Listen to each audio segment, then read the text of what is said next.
the show with us on the 14th of May here with myself and Rich. That has just reminded me it's somebody very important's birthday today that I hadn't remembered up until now. It's not your mum's birthday, yes? It's not, no. The 14th of May. Welcome everybody to the show. Look who's joining me for the Open. I don't wake up for just anyone. Don't know what to respond to that. Angeline in the house for the opening bell. So, it's because Piers let us down. Buckworth, if you're watching, so Piers was meant to be in this morning. However, one of his traders booked a trade wrong in Hong Kong and his clients not too impressed. So Piers is cleaning up the mess afterwards and has been since 4 o'clock this morning. Oh my goodness me. Well, don't get used to this because I was actually up really late last night. Ethereum was moving. So, Right. I'll tell you about that later. But what a big day! A big day indeed. Markets, have a look at the coming out. Let's have a look at the coming out. So there we go. Oh, well done, guys. Well done, Cam and Terence. That's all updated well, hasn't it? So we got Piers Buckworth with us in the other seat this morning. Yeah, then live from the trade desk. What are you going to be looking at 8:35 this morning, Ange? It's going to be really exciting because we have had, of course, those moves overnight. You know, markets coming back to levels. You know, seen beginning. We're back to levels seen beginning of last 2025, end of last year, and there's this exuberance. Now, are we, you know, back to risk on? Are we now, you know, taking a look at the next trajectory upwards for markets?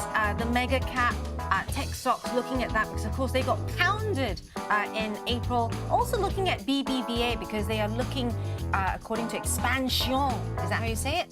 To cut up to 2,500 jobs. Who's that? Sorry, BBVA.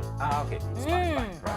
Yeah. Right, 9:10. We've got Laura Ann Moore joining us. She is new to the show. However, she does our investing videos on IG Invest, Instagram and TikTok. So it's going to be great having her. She is so bubbly, so full of personality. She is going to be lighting this place up, as is Jolie, another newbie to the show. Well, not quite so new. She has been on before. That's right, yeah, she was on. She is on with us, and it's so exciting because she has moved her entire life from Chicago, packed everything up, put stuff in storage, and she has come to be with us on the show at 9:35. If you have any questions at all about the Tasty platform, Jolie used to work on the trading desk of Tasty in Chicago, so she knows all the guys across there. One of them who I'm having beef with. Oh. So let's go into that. Anthony Batista. Well, I had a wonderful interview with him, was very nice to him. And what does he do, Ange? He runs a poll. Runs a poll on Twitter, first of all. Whack my screen up, people, because I found this when I was talking to Dylan yesterday. You know, never let it be said that I can't multitask. But who do you think Tom Sosno will give the promised ring to in Milan on the 23rd of June? Is it Rich on Macro or Dylan Rattigan? So even worse, they had a full discussion about this on air. They did. So Bat came out of nowhere and he goes, "Come on, Tom, tell us, who are you going to give the promise ring to?" And he used some Italian mafia term, a guma, which is like a mistress. You know, who's your new guma? Yeah. And is it Dylan or is it Rich? And Scott Sheridan came in, who Scott is another one of the guys who created Tasty from nothing. He says, "Oh, I think it's Rich. He needs it more." This out live on television. So, Scott Sheridan, tomorrow I'm interviewing you, and I'm coming for you. I am not holding back because you and Bat have got it coming to you. There's something else. Have you seen this? No, go on. Bum, bum, bum. I saved this specifically for you. It's who will become Tom's new Guma? Shut. Who will become But that's not even me. Have you not seen this? Have you not seen this? This must be an AI representation of me. I think that's very funny. I think it was made by someone called Lcom, and also it is really funny for those of you who saw who will strangle whom. I love that play on words as well. Yeah, so I didn't want to say anything because I wanted to be a surprise for you. Is this really the first time you've seen this? Is this really the first time you've seen this? Yeah, I don't look at Bat's Twitter feed at night. I've got better things to do. I was there going, Ethereum. I wonder what's going on there. Oh. Right. Ah. Oh, that's war. Ah. That is war. Just wait until I slice and dice some of the interview with Bat, and I'm going to go for it. Sosnov was obviously on air listening to all this, and his answer, which was valid, was, is that really my only two options in Italy? Out of the whole of Milan, are those two my only options? Well, you are going to Milan at a very, very good time because, you know, the S&P closing year-to-date gain, you know, who would have thought so soon, right? So soon. Almost feels like April was a sort of blink now, or some sort of like did anything happen? Something happened. But it's been such a roller coaster. I mean, NASDAQ as well. I mean, you know, this even after the softer than expected inflation numbers, they were soft, but you know, not. I didn't think it was a big sort of number to crow about. Mm-hmm. But the fact that we are now in almost like a blink of an eye, we're back to like, oh, things are actually not so bad again, right? Yeah, we put the matrix up yesterday, and what we're pricing in now is $280 of earnings on a 21 times ratio. So that's back to the big highest expectations on in January. Yeah. So 12% earnings growth. Now we are tracking for that. Q1 was indeed 12% earnings growth. Yeah. So it's almost like we're saying we've taken the global tariff rate from 4% to 14%, right? That's if you add everything together and take it by the amount of trade. It's a 14% global tariff. Mm. If that doesn't have any effect on earnings, then yes, we should be 5,880, which is exactly where we are. Do we believe that that's the case? And do we believe that we're not going to see more spanners thrown in the works? I mean, multiple brokerages think so. After the MOU, shall we call it, an agreement, we haven't seen the nitty-gritty. Devil, of course, is in the detail. Multiple brokerages have already lowered their odds of a U.S. recession, right? We've seen Goldman's do that. Oh, that's fair. The worst-case scenario has definitely been taken off the table. Yeah. So, right, who have we got out there this morning? Monkey Man saying Ange clearly in a flirty mood.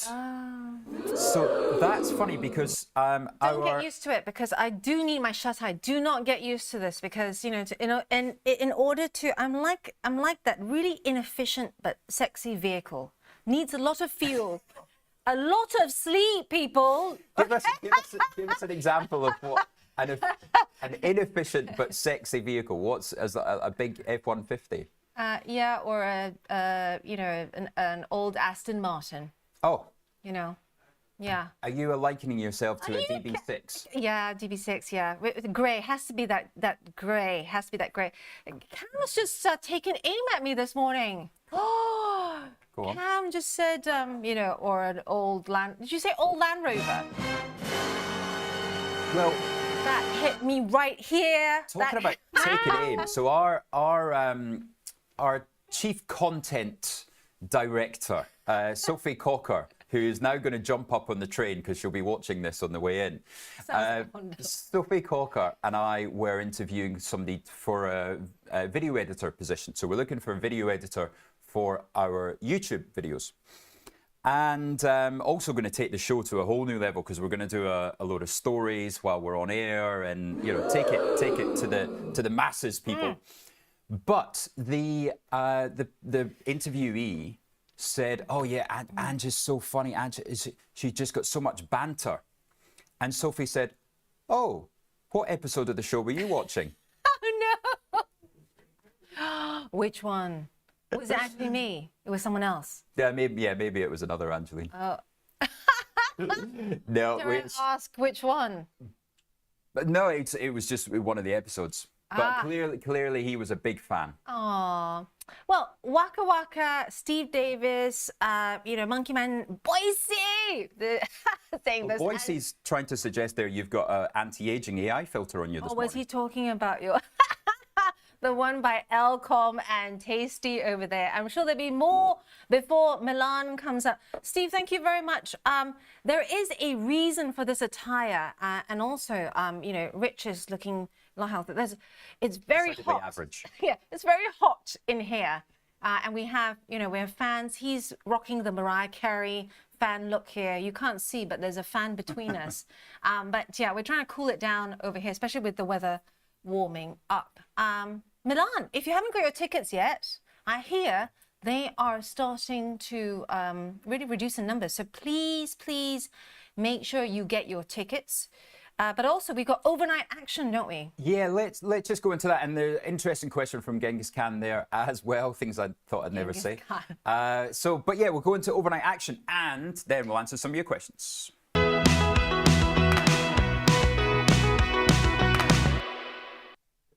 So yeah, I wanted to ask if there's been any change in the size of spread bets. Notice that the minimum size for gold used to be I assume $1. But now I can place bets as low as 0.01. There's been a lot of work done on the platform. I know that the spreads on the S&P 500, Elliot Harris has worked absolute miracles to get them really down. So we can now trade S&P on the index side, the index options. It's incredible. It is incredible. He's also working very hard on some of the options products that are going to be unveiled hopefully in the next few weeks. So watch this space, because the moment Rich and I get the go-ahead, we're going to talk about it yet again on the options side of things. And don't forget the wonderful work that we've had from the Smart Portfolio guys and the Martin Harris and Aaron as well, and bringing to light this double your interest, earn 8.5% AER variable, whacking up my screen there for you so you can see it. And lots of questions from the floor, from all you good people about, what are the key things to watch out for? How many times do we need to trade to lock this in? When do we have to do it by? And what interest paid on balances up to what? That's incredible. 100,000 is the answer for that. I'm actually tempted to bring my ISA across. I know, right? We did. I remember. I could see you were doing the mental maths in your head. As 31st of 8.5%. That's absolutely incredible. Double the rate of the Bank of England, people. Yeah. Great interview with Catherine Mann on CNBC this morning as well. She actually voted for no change last week in the Bank of England rate decision. And she put out her argument, and she said, despite they travel around the country before the decision, despite people, sort of saying things are slowing down, things are terrible up north, she chose to ignore that and go for a no rate change last week. We've now, you saw the jump in the GBP yesterday. So we're now looking at just 50 basis points of cuts priced in, and no June cut for the Bank of England. So that's what Goldman's and Morgan Stanley are saying. So for those going in for that deal, then that's good news. Yeah. But not necessarily good news for the mortgage payers. Nope, and not good news for those like Denise, who is in our IG front desk, who is trying to sell an investment property. Right. My mate, Andrew McKelvey, if you're listening in on this, and many others, Boise as well, asking about, some of you asked about my friend in Kent, in Wingham, who has 4 properties. The crux of the matter is that he's had to drop the price 3 times. Who's got 4 properties? In Wingham. Would you like to buy a property? Greedy. This is the problem in this country, is people having multiple properties. This is this person's only job, right? He's a property developer. But the issue is no one's able to sell theirs in order to buy the ones that he's doing up, right? He's building these properties. Oh, shame. Oh, poor guy. Anyway, lots of people coming online right now saying new clients only though, Spike. Yes, this is true. New clients only. Unfortunately, I am trying to figure out, Martin is doing some legwork for me. If you are a business client already, can you open another client? I suspect it's going to be a no. Someone else asked about the protection, whether you'd be protected if you had like 4 accounts, for example. No, it is per client. Just underlining that is per client. So as we expected, Sophie Cocker was watching, and she says, can't sign into the chat right now, unfortunately, but thanks for throwing me under the bus. Just imagine in her northern accent. Angeline, you're always the funniest. And I would be messaging on this on the Trade Live with IG, and being fake Phil whilst he's in Menorca on the beach. But because I'm here, I can't really do that. Right, let's get down to some news then. So we've got a UK bid that has been referred to the Competition Commission. That's right. It is Aviva and Direct Line. So suffering a potential setback to the deal on Wednesday after the antitrust watchdog said it would review the deal. The CMA considering whether the transaction could result in a substantial lessening of competition and has invited feedback by May the 29th. So working quite quickly on that. So yeah, watch out for the insurance names there this morning, especially Direct Line. And what else have you seen this morning? Showing up my screen, whack that up there. That's why I was watching that last night. Ether finally outperforming Bitcoin. That is the buzz at the moment. Lots and lots of people out there saying that Bitcoin has had his day in the sunshine, right? So it's all the others that are playing catch up now. All the other altcoins, for example. So keeping an eye on the space, especially with Coinbase as well. So all the big move in Coinbase yesterday. Wow. Yeah, I was very jealous of that. Oh no way! Are you serious? 24%. I looked at it yesterday at 4 o'clock and it was up 15, and I thought that was too late. 24% is ridiculous. Take a look at that, yeah. I mean, we're talking about back into fantasy land here. We are, and Safe Arb and I are talking about this, right? I mean, everyone knew about this inclusion. So what happened? Everyone knew. Well, clearly not. Well, it's been flagged for ages and ages. So, we were trying to figure out, was it a big buyer that came in? Is it something, I don't think I've ever seen a 24% move. Okay, the market was ripping as well. But, yeah, there are no words for 24% on an index inclusion. Was that because Ange was up last night? Yesterday evening doing something, but yeah, it's a dramatic move. All sessions opened, it was only up 10. We could have taken 14%. That is the miss of the day yesterday. What else were you trading yesterday, Ange? Loving oil. I did say to everyone that be careful because oil right now, if you're looking at, it was down. Whacking up my daily chart here. So I'm going to change that to a daily view there. Bear in mind, we're coming up to that resistance point last seen on 23rd of April. Be careful, come off those trades. So I came off oil, made a bit there, but if you see that we hit that resistance and then we bounce back down, then we could have a lower leg down. But, oil, I still think in the medium to longer term is a bearish story, but you can trade the range. This is a really good, if you like channel trading, you like scalping, this is a good area to look at. The other thing is the EasyJets, the Ryanairs. Have you got exposure to that at the moment? Well, I'd say let's just, because that oil takes us nicely into Trump in the Middle East. So Trump is, of course, there touting his Saudi deals. We won't talk about his personal family deals that he has in the Middle East, but 600 billion of investment into the US he has secured before this trip to the Middle East, including 120 billion defense deal, which sounds great. Musk was there. Sam Altman was there. Of course, those two don't get on well at all. And Jensen was there. And there was a big positive for NVIDIA with the PIF signing an initial deal to take 18,000 of NVIDIA's latest chip. So NVIDIA up 5.6% yesterday. That was really going good guns. Still only up to 129, is it? And NVIDIA is going to, I'm sure Jensen has already whispered into Trump's ear saying that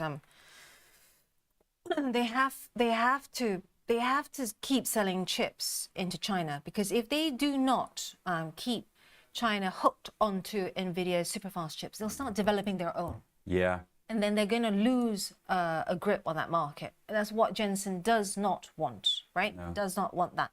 So I know you scooped up some NVIDIA, Rich, in that. Yes. Yeah, the April madness. And I just kind of think, you know, in the shorter term, this is looking like it's ticking up right now.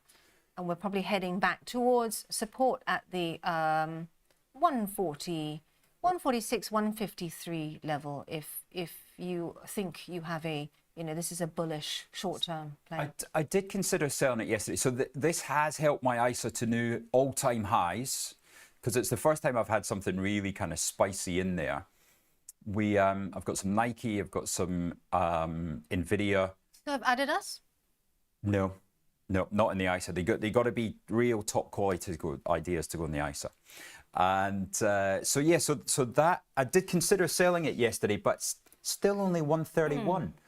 So I'm not sure. I think I'd want at least 140 before taking out of the long-term portfolio. And it's nice to have in there. I mean, the rest is very defensive anyway, like SSE and Occidental Petroleum, and we got some copper miners in there. Got some Glencore in there. Glencore's done well. But yeah, the real longer-term ideas that I'm happy with. Rexpo has been doing well this week. God, that definitely, see, that's the kind of thing that would never get into the ISA. I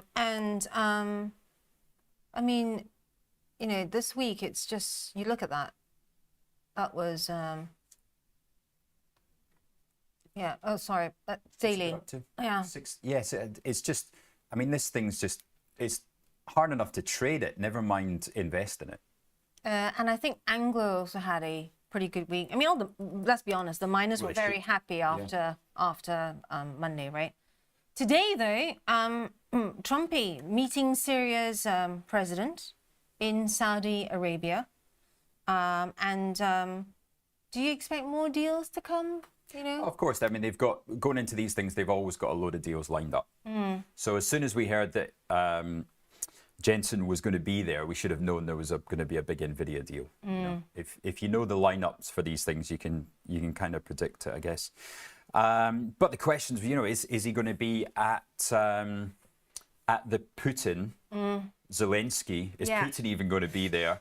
That's what's on the front page. Or is it just going to be Zelensky sat? Zelensky sat himself. Yeah. Yeah. That is a good question, because will Trump be there? I don't know if there's enough time. Might be if you know, he jumps on that plane that the Qataris gifted him. Oh, it's not ready yet. Trump's going to be in Abu Dhabi on Thursday. That is after his visit to Qatar, because he's going to meet with the UAE leaders. And then he's slated, this is according to his official schedule, right? That has been distributed to the likes of CNBC, to Bloomberg, to Reuters and all that, which I'm still tapped into. And he's slated to fly back to Washington on Friday. Why are you tapped into that, Ange? Where's that come from? For any of you that don't, any of you that haven't watched the show before, this lady sitting to my left, what are we on? The TV's right, has an incredible CV and career history, including Reuters, including Bloomberg, where you used to work with producer Fred, didn't you? Long time ago. Long time ago. And now, yes, so we have her on our show here, about to ring the opening bell in 5 minutes' time. We probably should take a quick 2 minutes break. We should. And also we've got all these questions as well. Monkey Man saying AMD looks close to breaking out. That's it. Yeah, AMD we talked about when Piers was here last week. what is it? I haven't even looked at it since, and it was 101, I think. What's it now? 120? 113. 113. Yeah, hasn't actually gone as high as. But it is very close to the level that Monkey Man's talking about, which is 26, last seen, 26th of March. Yeah. Right, coming up in fast markets, I had a go at shorting meme stock, kind of something that is as crazy as a meme stock. I had a go at shorting yesterday. I think I was down about 6% within 3 hours. Oh, gosh. But I've still got it on, and I'll tell you why in fast markets this morning. So join us for that at 8:10. But we're going to We're going to quake a quick 2 minutes, and we'll be back for that opening bell. Join us. TLWIG's godfather of options, Tom Sosnoff, is grabbing his passport and taking this show international. He'll be joined by IG's Rich McDonald in London and Milan, along with special guests at each stop for an evening of live trading. It's fun, challenging and moves as fast as the market. Doors open at 5, with trading starting at 6. Come early and have a pint or glass of vino with the boys. It's totally free, but space is limited. Register at tastylive.com/events. Options just got molto interessante. Do you like the sound of tax-free trading? Well, that's exactly what spread betting enables you to do. This tax-free way of trading lets you speculate on the price of over 17,000 financial instruments, like shares, indices, forex, and commodities, without actually owning them. With spread betting, you can benefit from both rising and falling prices, letting you find the perfect opportunity. So if you think the market's going up, you buy. If you think it's going down, then you can sell short. Not only is spread betting exempt from capital gains tax, but it's also commission-free. All you pay is the spread. With us, you're not alone. You're part of a wide community of traders that you can learn from. We've got the experts, the tools, and extensive educational resources to help you on your journey. If you're not quite ready to trade with real money, you can always give it a go on a demo account. Open an account today, join the conversation, and be inspired to make moves.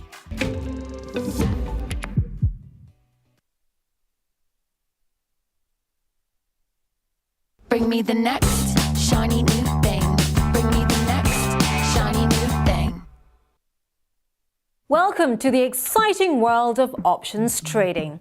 If you're looking to add a new dimension to your trading strategy, you're in the right place.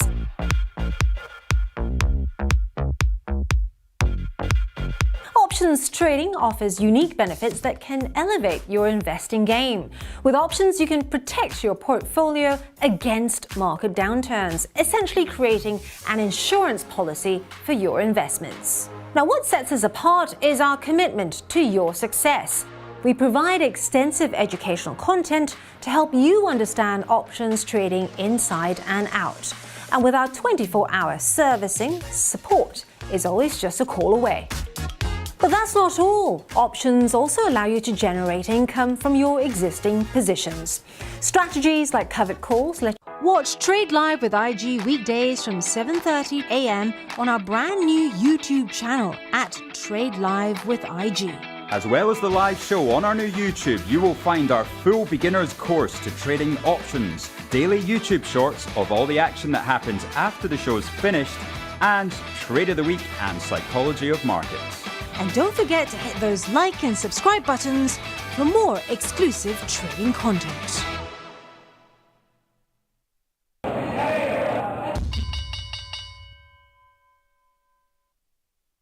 Welcome back. So we've smashed through 600 subscribers on our way to, I want 750. More. We need this new bell, people. So please like and subscribe. Hit the button right now. We are 30 seconds to the opening bell. 15 now. 15 When's the last time seconds. you rang the opening bell, Ange? Several days ago. Right, I'm going to send this to the London Stock Exchange, so make it a good one. There we are, people. We are off and running for the 14th of May, looking to see how the FTSE is going to respond to the S&P 500 now being up on the year. Are we not going to get back to the highs that the FTSE was at before the sell-off? Well, let's find out this morning if we're going to make our way there. With next up 40 basis points. There was a story this morning about Marks and Spencer's being able to claim up to 100 million sterling from cyber insurance. I know. I really doubt it, especially since the other companies that have been affected by this have not been able to, right? So we'll see. It depends how good your insurance is. So that's taken Marks and Spencer's up 1%. That's makes a lot of sense. Vodafone dropped to 68.54 yesterday. I closed the rest of my short yesterday afternoon, 68.54. That's trading up 0.5% there. Still concerned about the next set of numbers because the CFO, Ofsky, I don't think you leave a super yacht. You leave the Titanic. 30 basis points for Bats this morning. Burberry hasn't crossed yet, but we are looking at Burberry there. Q4 retail comparable sales down 6% versus 7.7 estimates. Revenues, though, in line with expectations. So looking out for that when it uncrosses. Also, watching Compass Group, first half revenues are down to, I think, 22.5 billion there.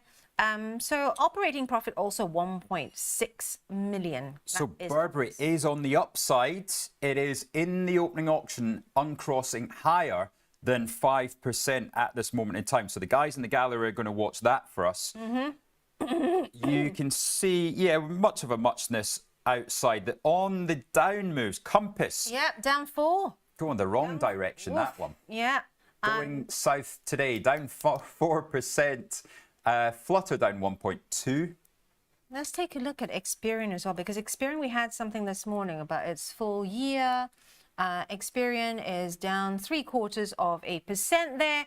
Of course, this is to do with the consumer market as well. For those of you that trade this full year, it's saying 1.5 billion, which missed an estimate of 1.6. It's down 0.75% there. Taking a look at the drug sector as well. Did you trade Glaxo and the likes earlier this week when it got caught in the crosshairs? See, it was meant to be up 2% this morning. That was the early call. Yeah. Because they have bought Boston Pharma. Is that right? Efimosferin, a medicine to treat and prevent steatic liver disease. You can tell I'm not medically trained. So I'm assuming that must be who they bought it from, the one that you mentioned there. Imperial Brands H1 adjusted operating profit 1.65. That was pretty much in line to deliver full year results in line with guidance. And the CEO to retire. Also changing of the guards there. Persimmon down slightly there, 0.3% for those of you that look at and trade the UK housing sector. Persimmon came out with talking about sale of FibreNest for £100 million there. Not much of a move. And Vistry, let's check on that because they maintain their expectations for the full year. Vistry Group pretty much flat there. Any other movers? Let's have a look. Trader friends, which ones are you looking out for? Do you like a bit of the casino on a Saturday night, Ange? Oh, Saturday night I am normally watching what's on my list, and what's next on my list is Conclave. Or other casino nights? Oh. Not a Vegas girl? No. Well, I've not been to Vegas. I know you have. There is. I have indeed, yeah. Had my 30th in Vegas a couple of years ago. We've got positive news for Rank Group. So Rank Group, of course, the UK casino. Anne's going to get that up for us. The government published the statutory instruments necessary implementing the land-based casino reforms in the government review of the 2005 Gambling Act.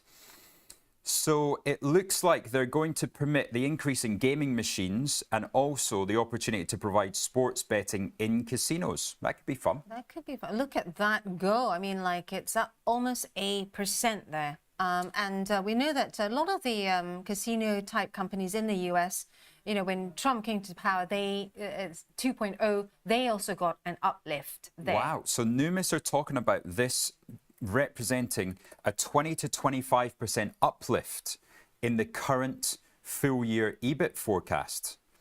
So that's exactly why it was up so strong there that you saw on the graph. Burberry's uncrossed, people up more than 8% now on that news. Wow. Let's have a look. Wow, look at that popping. I'm trying to zoom that in for you so you can get a better look. It comes after very strong sessions as well. No thanks to that US-China MOU. We're still waiting for the details there. Let's take a look to see whether it's dragging the rest of the luxury sector up as well. Not quite yet, actually, interestingly enough. But that might soon change as it's just uncrossed. Burberry up more than 8% there. Let's have a look at ABN AMRO as well, because we had numbers from ABN AMRO earlier. It's popping up more than 3% there. Q1 net interest income, 1.5 billion euros. Still sees net interest income for the full year coming in at up to 6.4 billion. So kind of in line with the expectations. Investors looking like they like that. So up 3% there if you're looking for a mover on the upside. Right, quick take look in Europe. What is popping this morning? We've got Ryanair taking off up 2.7%, 22.60. Rheinmetall up 1.5%, 1,632 euros. Deutsche Telekom up 90 basis points. So the Germans doing well. I know it's a certain German person's birthday today, but Porsche as well. And we've got so some strength there in the European stocks. Thank you very much there for the reminder, Rich, because Ryanair, I can tell you that's a good cue for me to come out your of EasyJet. that. Yes, and Ryanair was a good one to close out there because it's a really good timed, and I've been sat on that for a while. Ryanair seems to be, some people, like we got those of you there saying Wizz Air works for them. You know, they understand the momentum, the mood music. I think it was JS14, someone like that, on our chat yesterday, and they've been just focused on Wizz Air for most of the week. For me, I find Ryanair works really well. It tends to move after EasyJet, so it almost mirrors EasyJet but moves a bit later. Speaking of which, on your screen there, TUI, yes, I want to show you TUI because TUI is one that is heading south. Here we are. TUI down 6% there. Oof, do you ever ouch. use TUI? You look too premium for TUI. I think I flew TUI once in my life. Wouldn't rush to again. They also code share with the likes of, you know, Nelson's and those that have those ski packages, Right. those sun packages. You've lost me.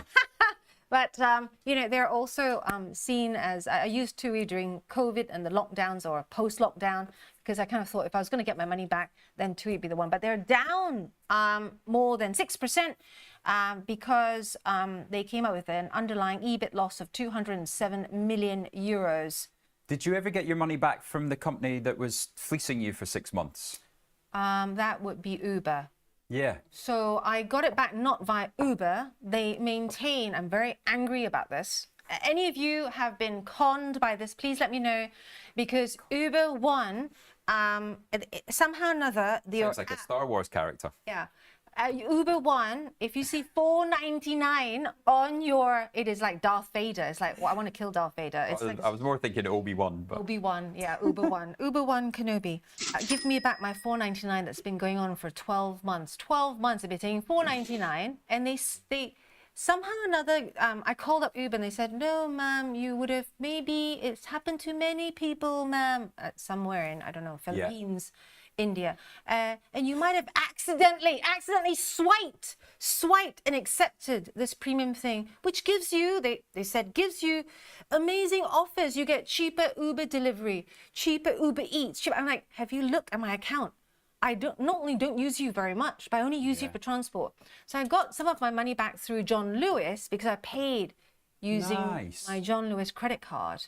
But I have to fill in for A John Lewis credit card. So they have amazing insurance. I'm not speaking for the company, but they have amazing insurance. And if you complain and you say, I reached out to Uber, they're not doing what they should. And they have got back 2 months, 3 months. And then they've said, if you keep, I have to fill in these forms for every month. And you were a big deal on the telly. Did you not tell them that you would start ranting about it on TV? Yeah, Uber One, $4.99. If you see them taking it out on the 28th of every month, you've been conned. You've pressed something on the Uber app, and they are. I tell you what, that's a good bit of money management, is to go through your Apple subscriptions and work out what you don't know that you're paying for. Exactly. $4.99, $6.99, $9.99 all the time. So yeah, talking about money management, we've got Laura Ann Moore coming up in about 45 minutes time. She is the queen of money management. She does all these presentations. She goes into companies. She stops people in the street with a microphone and speaks about money management. So that's going to be a really fun interview. But we have got Fast Markets coming up in 3 minutes time. Join us for it and find out what stock I've shorted that's already causing me pain. And I pretty much know it's going to continue that way. We'll see you in 3. Welcome to the exciting world of options trading. If you're looking to add a new dimension to your trading strategy, you're in the right place.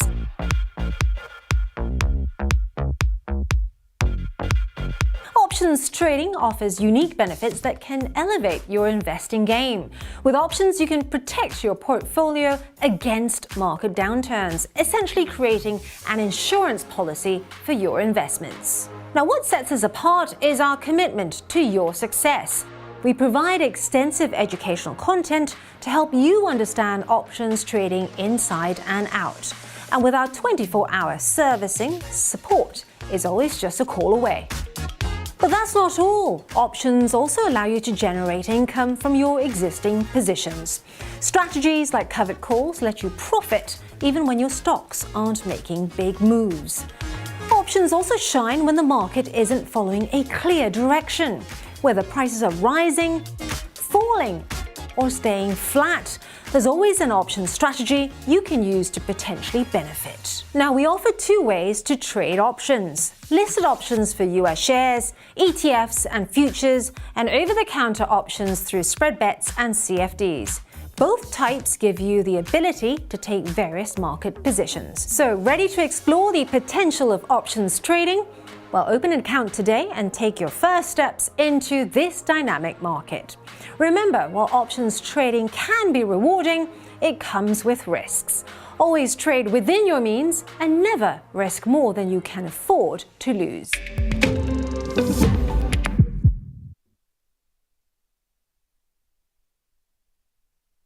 Tasty Live's godfather of options, Tom Sosnoff, is grabbing his passport and taking this show international.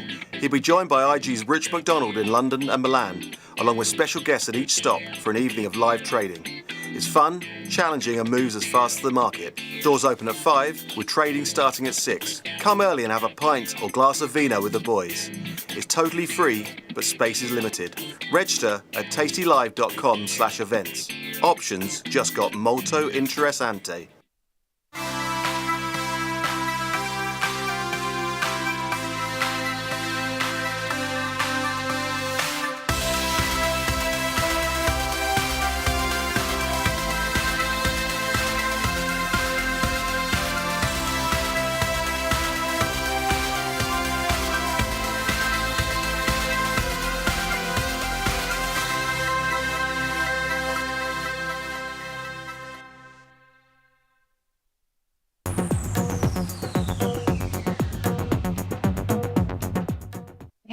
Welcome to Fast Markets with myself and Rich, where we get you across the biggest movers of the day. Right, Rich? Exciting stuff. Right, so who knows Carson Block? Carson Block, of course, of Muddy Waters fame. I listened to a great podcast on Sunday, I think it was. I have a nice little walk around Hyde Park, and he talks about a stock that he's shorted. If you've not heard of Muddy Waters, of course, Carson is one of these professional short sellers, right? That's what they do. That's what they only do about 5 ideas a year, but they go really in depth into the accounts of these companies. And here is their one from back in March. And it is AppLovin. Monkey Man, you love AppLovin. So, Carson had a go at this in March 27th. He's come out with another statement on May the 7th and talking about them having persistent lies. AppLovin in Muddy Waters idea. App continues to use persistent identifiers that violate users' privacy and partner platforms' terms of service. The CEO denied that it uses persistent identifiers. Carson's saying it's just a flat-out lie, that they are doubling down on their lies, and they're still going for it. We show that Shinkin's explanation of how identifiers data are used and how app creates and uses personal identifiers is misleading. A live omission. So I had a little go at this yesterday. This isn't going to be a big one. This isn't going to be a, kind of all in or anything like that. It's just I fancied the market was getting to a level where I can afford to start putting some shorts on because I want to be net short anyway. So, these guys are the pros. It's got a stock that's got a lot of interest. Apologies, Monkey Man. I didn't know that you had interest in this. I wouldn't have done it if I'd known that Monkey Man was a lovin'. So you're going to short here. Let's. I just want to check. You shorted it last night. You already shorted this. And which level are you expecting? Where's your take profit? So, well, it was actually a really interesting interview with Carsten because he went through the whole idea of a short seller. They don't run it to zero. So I'm not going to run it to zero either. But, if it's true what they're saying, he says either it will come out that they're using these personal identifiers, which is illegal, or it's so easy to do what they're doing that you'll get many more entrants into the market. It'll be crushed by competition. And margins will get crushed. So either way, this thing is, 200, 250. I mean, it got down there on April the 7th, as many things did. But you can see it's almost doubled since then. Yeah. So, but I am ready for a wild ride. James asking, what podcast is that? It is one of my favorite podcasts out there. It's with Downtown Josh Brown, who is of CNBC fame. He's on there a couple of times a week. And it's called The Compound and Friends. The Compound and Friends. The Compound and Friends. Now, on a Friday, they publish with Josh and Mike Batnick, who just... Batnick's sometimes tough to listen to. He's an uber bull the whole time. So he crows about it as well. So he actually kind of went head to head with Carson Block at one point. I'm going to type this down in the chat, people, so that you can, you don't forget this. Compound and Friends. Compound and Friends. So the Tuesday one is take it or leave it, but the Friday one's really good. So that's usually my Sunday morning with a coffee, either out on a run or walking with a coffee. Yeah, and it's about an hour long, but great, fantastic guests. They get the real, creme de la creme. Creme de la creme. The creme de la creme. So you got that. You got AppLovin. So let's move on to a little bit of your oil idea from earlier, and then do you want to take a look at gold as well, Ange? Yeah. So let's have a look at oil because oil has had quite a wild ride. We have seen it come up in the last week. This is the daily chart here. And as I mentioned, this is really, for those of you who like scalping, during the week, and also if you're intraday as well, oil, WTI specifically is a good space for that. We are now at this, we're eyeing this resistance that was last touched in April. 23rd of April. And so what I'm looking for there now, I've come off my long, what I'm looking for there now is if we hit that resistance and we bounce off to the downside, it means that there is further downside to come. I'm also looking at volumes because I don't want a dropping off in volumes. Paying special attention to if we see a breakout there, if we see, especially in this week, any deals come through or any mood music from the Saudis, the OPEC Plus gang, especially with Trump being in the region, if it breaks through that mid-March level, then we could see it then progress towards levels last seen 1st of April. So we are at a pivot point here for crude. I am at a wait and see point. And RSACs, you're asking me about, this ties in with the airlines as well, the EasyJets, the Ryanairs. Right? If we see further mood music, that will mean further downside for oil to come, supply ample. Don't forget, we've got another OPEC Plus meeting, I think, beginning of June sometime. Yeah. That just means that all that weak oil, going to look out to the weekly chart here. So you can see how far we've come. So this is going to start factoring in. Earlier on in the year, I think it was January, you were all asking me, hey, Ange, when are we going to start seeing the low oil price start to lift these airline stocks? At that point, it wasn't just yet. And the simple reply was, they hedge 3 to 6 months out. And so that hedging now, they should be using the cheaper oil now, and we should start to see that just in time for the summer travel season, in time for when Rich boards his flight to Ibiza. To Ibiza, that's right. The lads are trying to get us to book another trip now. Oh, so we got one coming up in June, and they want to go, a different group of friends want to go again in July. So just FYI. You're on cover duty then. Oh my goodness. Right, if we take a look at my Tasty account, it is pretty low on ideas there at the moment. We've got the Nike, of course. I'm short some Microsoft puts. I've got some downside on Starbucks. Got an ex-colleague of mine, Dylan, who's very, very good on Starbucks, great on the consumer stocks. He was head of research at Macquarie. He has the view at the moment that Starbucks really starts to tail off in the next 6 months. And that is because the turnaround story is all hopes and dreams at the moment. Now, the last set of numbers, you would say, kind of proved his theory a little bit.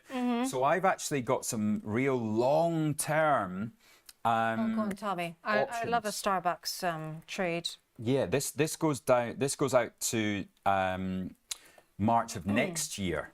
So not Sosnoff's usual guidelines on 45 days, but this is a real long-term look at Starbucks. So, and I've sold 120 calls to have an 85 to 70. Now, I'm looking for an opportunity soon to close this, one of these, so then I make it flat. So then it's just for Starbucks to go down. But I don't think we get the move lower until the next set of numbers. So that's why it's such a long-term idea. Continued disappointment in the next 2 quarters for Starbucks. And I completely concur with that. Looking at the charts here, we are still seeing weakness in Starbucks. Momentum indicators indicate that. And also, I do know that they are trying very hard, all my friends across the States, saying that the restructuring and the change in their strategy is still not being seen and felt on the ground.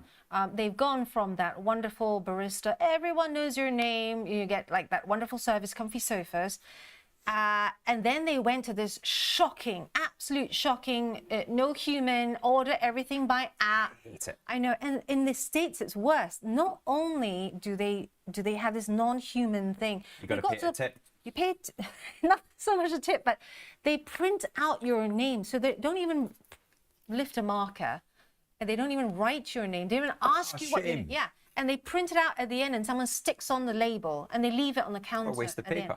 So exactly, and the point I'm making is they've now sacked tier 1, tier 2, all those people that brought that in place. They've got a new strategy to bring back the comfy sofas, the baristas, the human contact, right? But I don't think they're there yet, and you're going to see this come through in the next set of numbers. I think the next set of numbers will still be not... Is there any chance they could make the coffee not taste like sheep's urine? or burnt toast. It's just terrible, isn't it? Anybody who's ever been to Australia or New Zealand, or even been in an Australian cafe, knows that the Starbucks coffee, like, it's rank. Americans, what are you doing to yourself? Drinking that rubbish. They have closed a huge number of stores, right? And they're starting to build out, especially in Southeast Asia, these, they're called premium Starbucks outlets. So loads and loads of things are being made and changes are being done, but not fast enough. Now, United Health Group, that is one from yesterday. I think Monkey Man sent you an email on it. I'm going to look for it right now. Right, you look for that, and I shall get up this chart. Of course, it's had a really tricky 6 months with that the shooting of the head of the insurance department, but I didn't see the second leg down. Oh, this is just dreadful. They pull guidance as well, and yeah, this is it's worrying, isn't it? So Monkey Man, seeing your email now, it said, hi guys, took a small position, got in at 312. Oh wow, The trend is still your friend. right at the bottom, Monkey Man? Whoa! Did you bottom tick that? Oh no, it got down to 310. Yeah. Fair play. What a trade. So what's your target? What do you think it can get to on the upside? I think we'll see a lot of research reports come out about this in the next few days. R6 Senna saying the dividend is great. Is this about United Health? And in there, yeah, that's a tricky one. What do we have on tip ranks on United Health? Just looking at the chart as well, going out to the monthly Monkey Man, I mean, we are now at levels not seen since 1st of February 2021. You know, the question is, if it breaks through that level, I'm just looking at this from a technical point of view, then we could then start seeing it move towards that 2019 October level. So this is a really interesting chart and a lot of pain there. Look at the, you know, if you drill down from the monthly, that's bearish. Weekly, that is also bearish, and also daily, that is very bearish. But I'll tell you what, the have a look at the analyst forecasts on this thing. So you've got Cantor's reiterated their buy with 41% upside. Morgan Stanley reiterated their buy with 80% upside. Bernstein reiterated their buy, 90% upside. So, and those are all from yesterday. So I might be with you there, Monkey Man. Certainly, I would look at the options market for that. I'll have a look at Tasty this afternoon. Come back to you tomorrow. But it's that one when the short-term news flow is clearly negative, but as R6 Senna, as Monkey Man's saying, the fundamentals should support it. Should support. Maybe those buys are because maybe they believe in Hemsley, so they've brought back. It's always a red flag or a pivot flag, as we call it, when they bring back the last boss to try and get it through the interim period. So they brought back Hemsley, Stephen Hemsley, who was the former CEO, to come back to the helm to try and guide, United Health through this particular time. So maybe it's to do with Let's take a really quick look then at the July options market. What are we getting? You're getting $22 for the 300 puts. $22 must buy you a lot of upside. So let's just put it out there that we sell. Actually, let's go a little bit lower. Let's give ourselves some more room. Let's sell the 280s, the 280 puts. So that means that, you know, we would have to buy the stock at 280 if it was below there in the middle of July. But for the recovery, you could even buy the at the money 320 for 24. So then I'm paying net $10. But then how about selling 2 of the 400s? Or even the 410s? You know, even the 410s, I reckon I could sell 2 of those in the middle. And I would end up, let's do a second one of those, quantity 2. Oh, I like this trade. I know very little. I don't like pharma. I know very little about these companies. But for 85 cents there, I can put on a structure where I either own United Health at 280 or I can buy them at 320 and ride them all the way up to 410 for 85 cents. That is a Sounds like a good deal. Huge. Is that 100 to 1? I think so. Yeah, 100 to 1 payoff if this recovers to 410 by July of this year, July 18th. But of course, you are at risk if it goes above 410. Then you are, you'd be, you know, well, not delta-wise, but you would be losing the profit you'd made. And then at 500, you would actually be short. You would lose money above 500.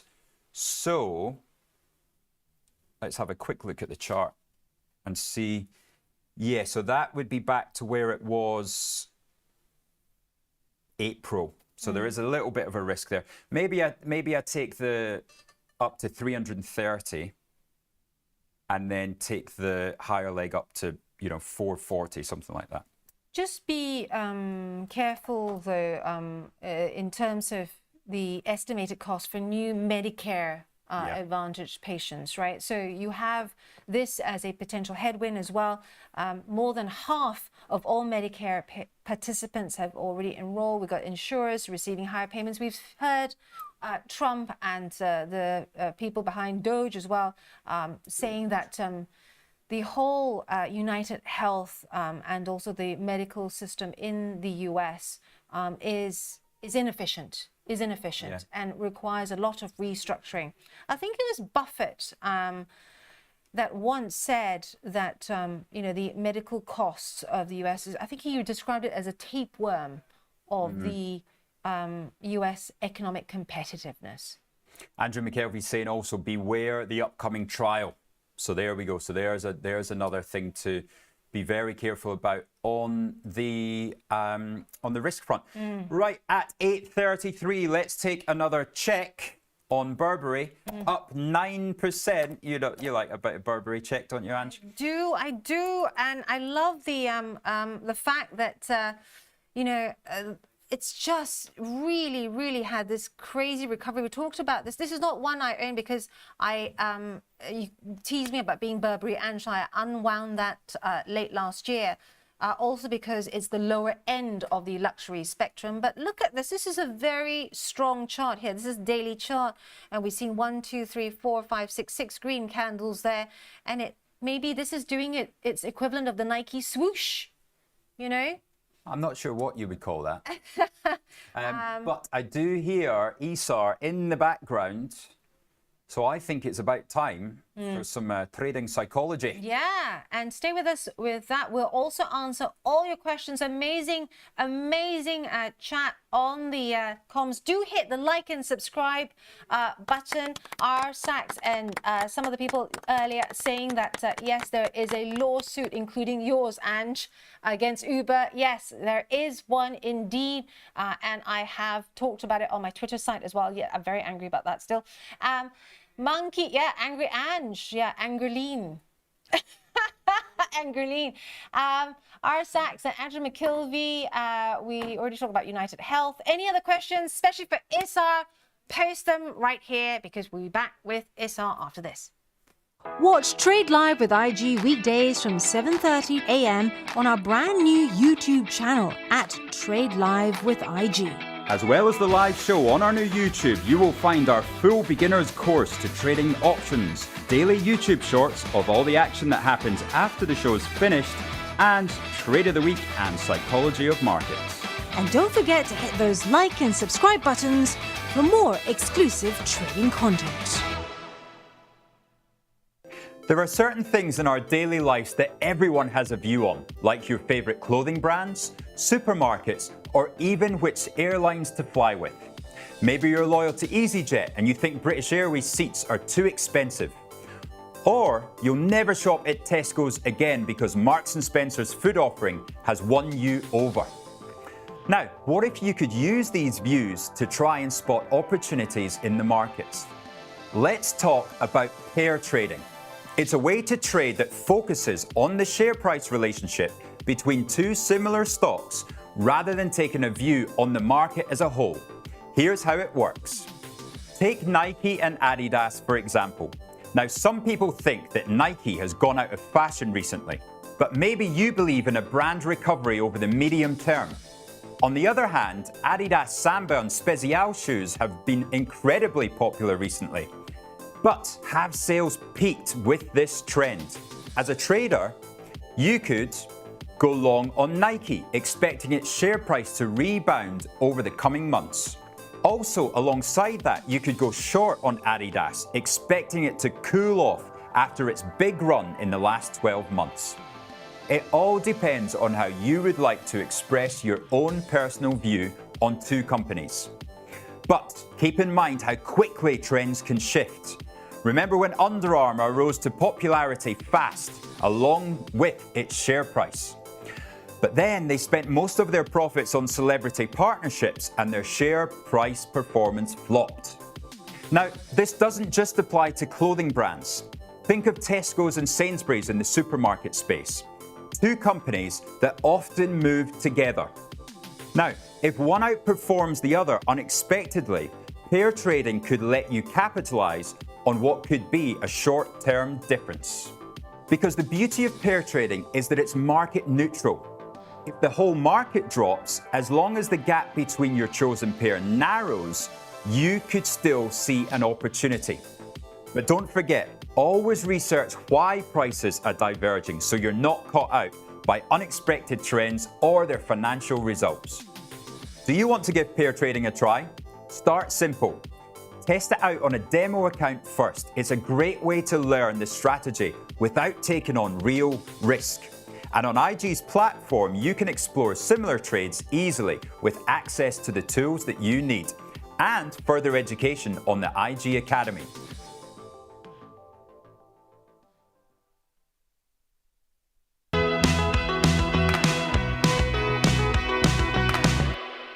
Hey, welcome back. And we are joined by the one, the only Issar. Hello. Psychologist, hello. Yes. So it's been a volatile week. I feel like S&P back. without fail, it's just been nothing but craziness the last couple of months, right? So I think we're seeing like massive rebound off the Trump-China discussions. Today, I wanted to take this moment to talk about, so in the last couple of weeks, we've spoken a little bit about having pre-agreed plans for your trades, specifically thinking about at the moment when you do the trade, what should your exit points and entry points be? I think what we've just seen over the last couple of days is a good example of where news has been really material. And today I wanted to talk a little bit about how to think about when to change your plans actually, and where it actually does make sense to do that and where it doesn't make sense to do that. So there's the famous Mike Tyson quote, which is everyone has a plan until they're punched in the face. Sometimes the news and events. I love that. It's a great quote. I haven't heard of that one. Yeah, he's like, everyone goes into these sessions with a plan. I think it was in a press conference where it's him and the other boxer, and the boxer was like, I have a plan, like in the first round this is going to happen, in the second round this is going to happen, and then by the fifth round this is going to happen. And Mike Tyson was like, everyone has a plan until they get punched in the face. And sometimes events punch us in the face. Exactly. And so like, I think what's really important to think about is, why do we even set plans in the first place? So the reason we set plans is because when we go through periods of like heightened volatility, we tend to be subject to three main biases. So the first bias is to do with what's called like attribution error, which is when things are going our way, we think we're geniuses. And when things aren't going our way, we think the world is against us. Yeah. That is a inherent bias. And what that I have bias... that all the time. Yeah, it's like, oh, it's going great, I'm a genius trader, or it's going badly, not my fault, Trump said something crazy. And like the reality is that in both cases, it's a mix of both. And actually, because of that bias, we tend to move the goalposts after we've put a trade in place, and we tend to become a bit more emotional about those trades. And so fundamentally, like that then leads to us making worse decisions after the trade is live than we would have made ex ante, like before the trade actually goes live. So that's kind of one problem. The second problem is actually we also get particularly bad at making decisions in heightened emotional circumstances. We've spoken about this at length in the past. If you're perspiring, if you are crying, if you are, not feeling good about trade, if you think, oh, I have some doubt here, but I'm just going to do it anyway, it's likely that it's not a good idea. Yeah, and like this is an absolutely classic issue that's felt by a lot of investors, like as opposed to traders, which is during really big downturns, when you have like a 20-30% correction, often they get really, really worried about their capital and whether it can be preserved. And so they make quite emotional decisions about selling at that point. And often that really damages your long-term returns because you're selling at the lows and then you're buying in at the highs. Obviously a bad strategy, right? The same is true equally of people who are trading on a kind of more short-term basis, where being, as poker players call it, tilted in a heightened emotional state tends to lead to you making bad decisions for a whole host of reasons, but like literally because blood flow is moving from your brain to your extremities, and so then your decisions are a bit more biased because your body is getting ready for like fight or flight, as opposed to like trying to be thoughtful and deliberate about the decisions you're making. So that's problem number two, why having a plan is really important. And that's part of having that journal as well. Yeah, right? So we'll actually talk about trading journals in a second, but like, yeah, I totally agree with you, right? And then the third reason is actually because when information comes in, we tend to absorb that information in a way that is biased. So there's lots of like forms of this, like confirmation bias is a classic example, which is if you have a thesis, you're more likely to look for confirmation in the data. If you most people have what's called a negative salience bias, where negative news stands out more prominently than positive news, and so then they tend to lean more bearish than they should. But anyway, for a whole host of reasons, we are bad or less good at making decisions after the initial part of that decision is made, rather than before the decision is made. That being said, there are points in time where really, really material events happen that fundamentally challenge the like whole premise of the thesis that you might have had or the position that you might have had. And so the challenge with that is, how do you work out when those events are like material enough to genuinely change your mind and change your position? And the answer is there's no like surefire way of doing it. We spoke a little bit in previous shows about the difference between uncertainty and ambiguity. Ambiguity is when, like, uncertainty is when you kind of almost know the rules of the game and you know like the different outcomes you're likely to get, but you might not know which one's going to materialize. So it's essentially almost probabilistic. Ambiguity is like an order more uncertain, which is this idea that actually even the rules of the game are unclear at any point in time. Like the fundamental premise of like how our economy works might change. So like I think some of the tariff stuff is a better example of ambiguity than uncertainty.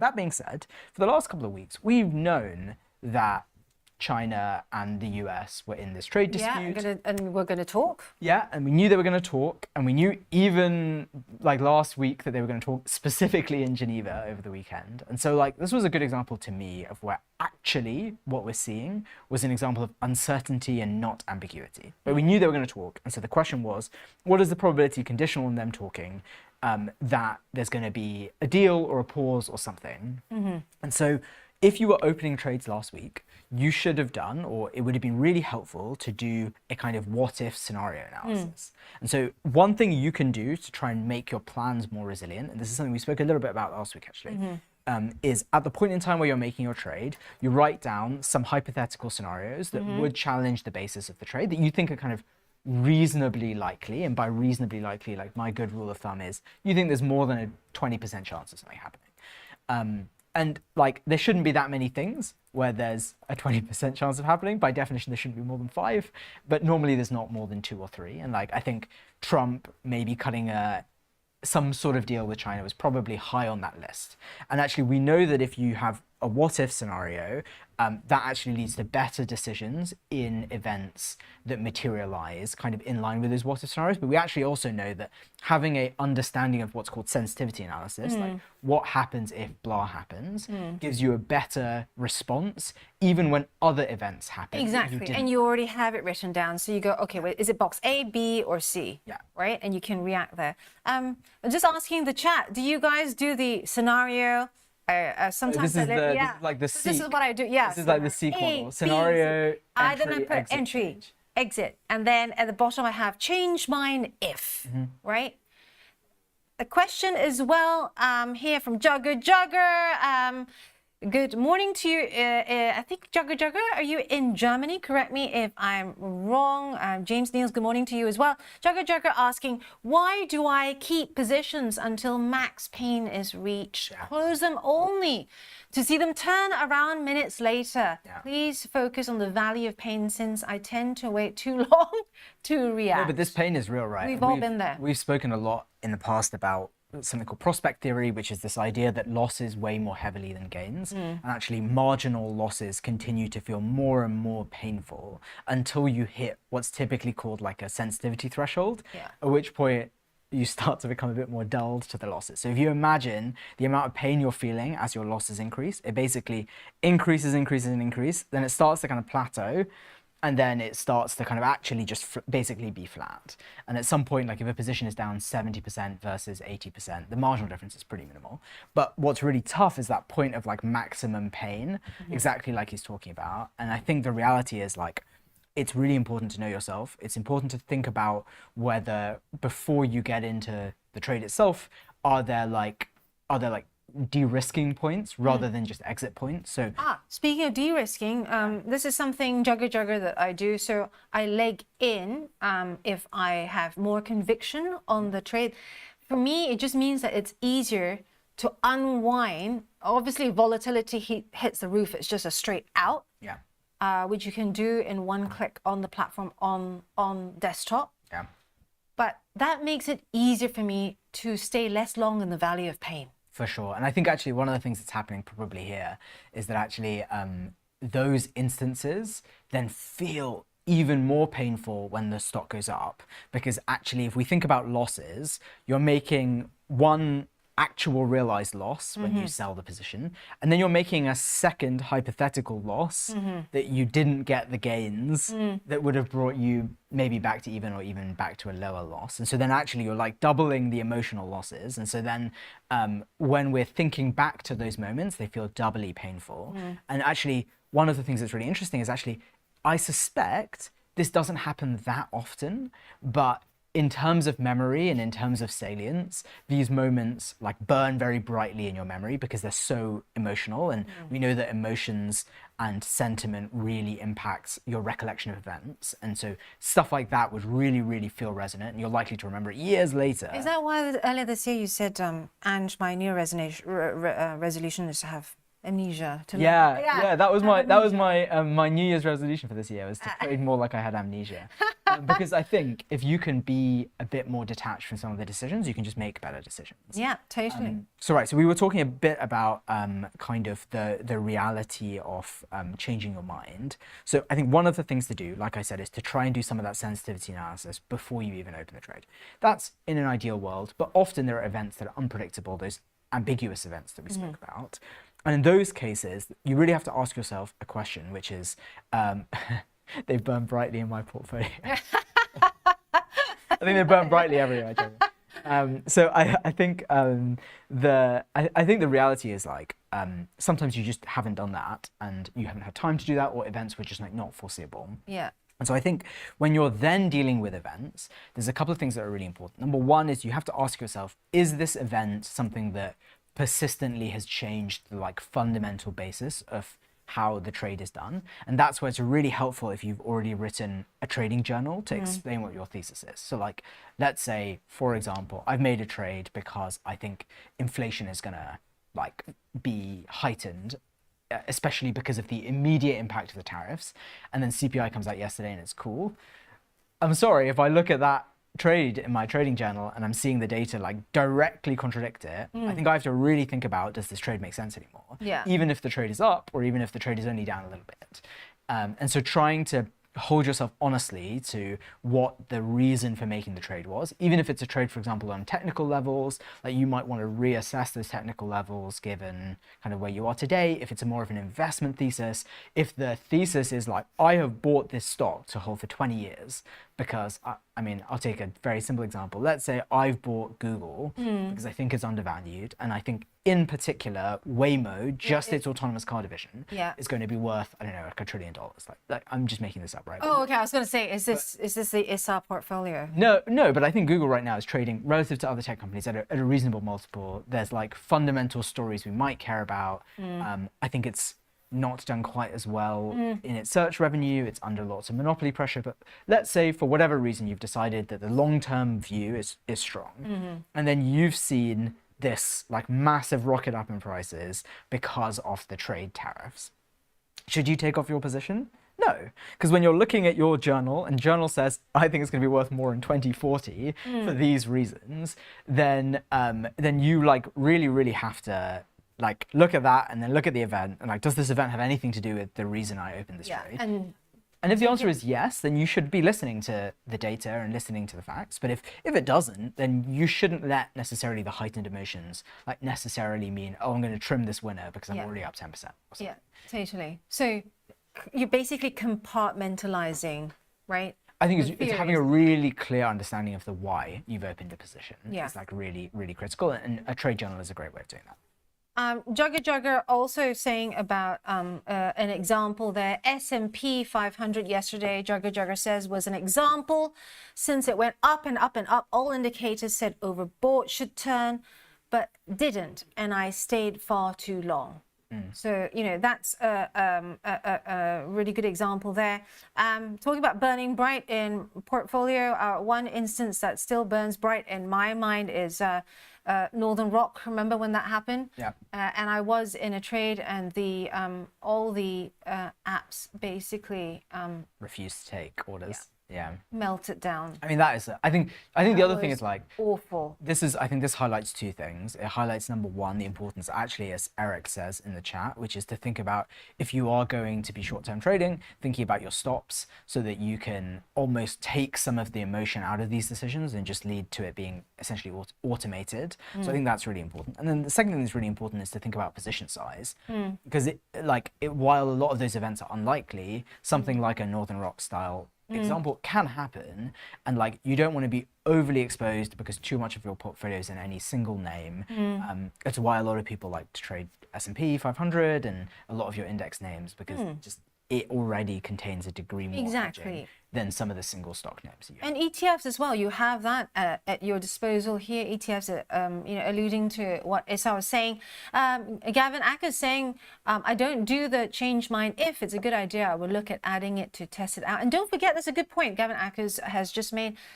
For those of you, if you're thinking, oh, this is a really good trade, but I'm not too familiar with this instrument, never traded it before, you can also use the demo account, which IG has, and test it out before you do the live trade. trade. For sure. Eric Jones saying, no, I'm purely mechanical. That's amazing. That's something that Tasty really, really say that it should be the case. If it ticks these boxes, then stay in the trade. If it doesn't, come out of it. Tight stops. Eric Jones saying, I like a tight stop. Well, this is exactly what I was saying, right? Sometimes you want to take the emotion out of some of those decisions, especially if you are, like Eric's just said in the chat, that he's someone who trades maybe 20 positions a day. Yeah. Like, I think one of the things to think about is like also when you're in more intense periods of volatility. Exactly. Does it make sense to actually trim the number of names you're looking at a little bit so that you can kind of have higher quality decisions, or does it make sense to put in processes like stops more than you would normally, or maybe tighter than you would normally, to try and help manage that risk? Yeah, and I like tight stops too, and I tend to try and if I'm in up money and I haven't even got to my take profit yet, sometimes it's okay to just take it off early, right? You're rushing to a meeting, you're not able to keep your eye on the chart. Whatever happens, no one ever went bankrupt from, taking profit early. Eric Jones, I day trade often in and out, 20 positions in a day, so different to a long-term investor. Indeed, time frame does matter. So maybe I'm conscious that Yes. I have to dash out of here relatively soon. Totally. So just as a recap, like the reason we try and put in plans in place for both trades and investments, and plans might look like entry points, exit points, a clear rationale of why you're making the trade, and a bit of sensitivity analysis to a couple of main situations. Like the reason we do that is to avoid some of the biases that we know that we have, which lead to us making worse decisions when trades are open, or even when investments, like longer term investments, are open. Those might be things like selling at the lows because of your worries about capital preservation. That might be things like really moving the goalposts as you see events that either pan out as you expect or not as you expect. So plans are really important. That being said, there are certain events that are totally hard, like impossible to anticipate. And so it's worth knowing when actually those change the fundamental rationale for those trades, whether that's a technical level, whether that's an event-driven trade, whether that's a bit of like a macro regime or data point like that, and then really trying to hold yourself rigorously to that understanding that if the basis of the trade changes, you should review whether the trade itself makes sense. Again, like we said, a few good ways of doing that. One is by writing out the rationale in a trading journal. One is by doing a kind of what-if sensitivity analysis. Another one that we haven't had time to speak about very much is to explain the trade to someone else and ask yourself the question, if we were opening it at its current size, at its current level today, would we feel comfortable doing that or not? And that's a really good way of forcing perspective taking in some of the investments or the trades that you might have made. Like I think if you are a long-term buy and hold investor, then actually your sensitivity to day-to-day fluctuations is going to be much lower than someone like, for example, Eric, who's trading like maybe 20 times a day.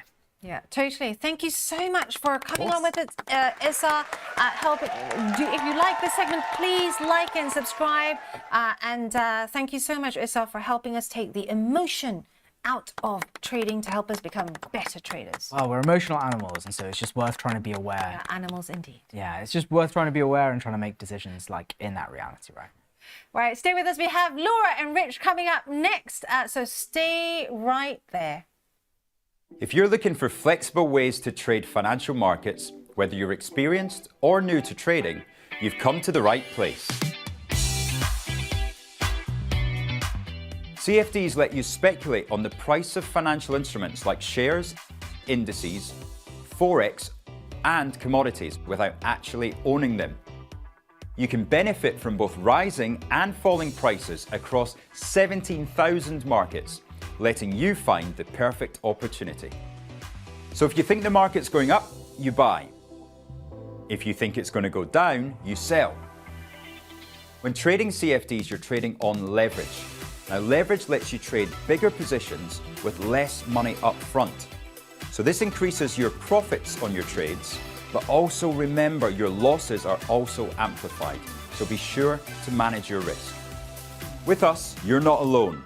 You're part of a wide community of traders that you can learn from. We've got the experts, the tools, and extensive educational resources to help you on your journey. If you're not quite ready to trade CFDs with real money, you can always give it a go on a demo account. Open an account today join the conversation, and be inspired to make moves.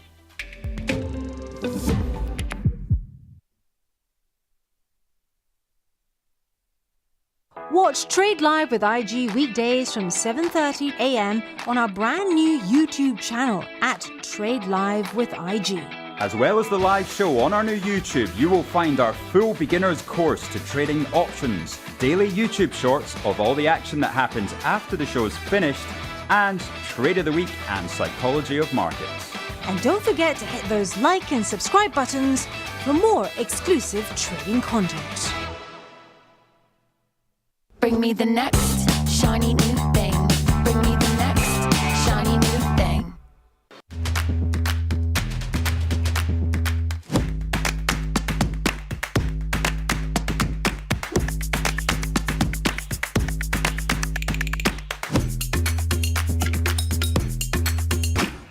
Tasty Live's godfather of options, Tom Sosnoff, is grabbing his passport and taking this show international.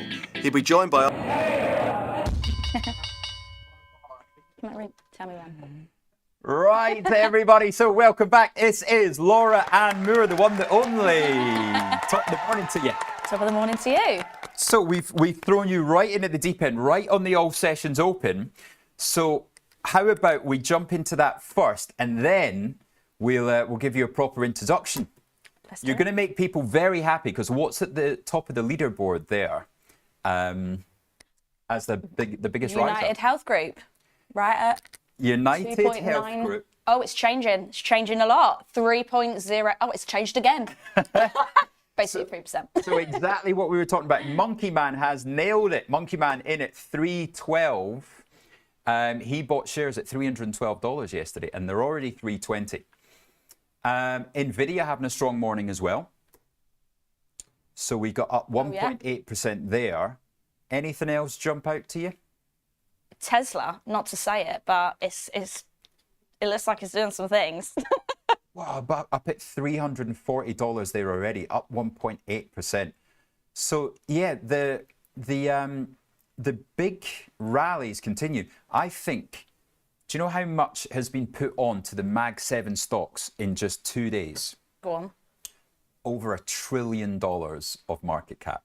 No. Bonkers. What? Since we've had the tariff, the trade deal on Monday, $1 trillion. Oh my goodness. That's crazy. Right, let's have a look at the losers. Any losers there jump out to you? Apple, unfortunately, top of the leaderboard, not good. Was that 212?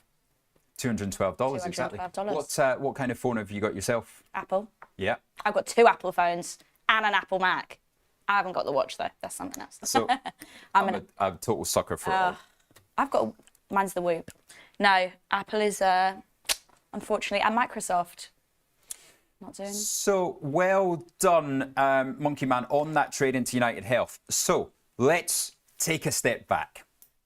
Who is Laura Ann Moore? Great question. So I am so many things. I am a money mindset coach, financial wellbeing speaker, educator, influencer, podcast host.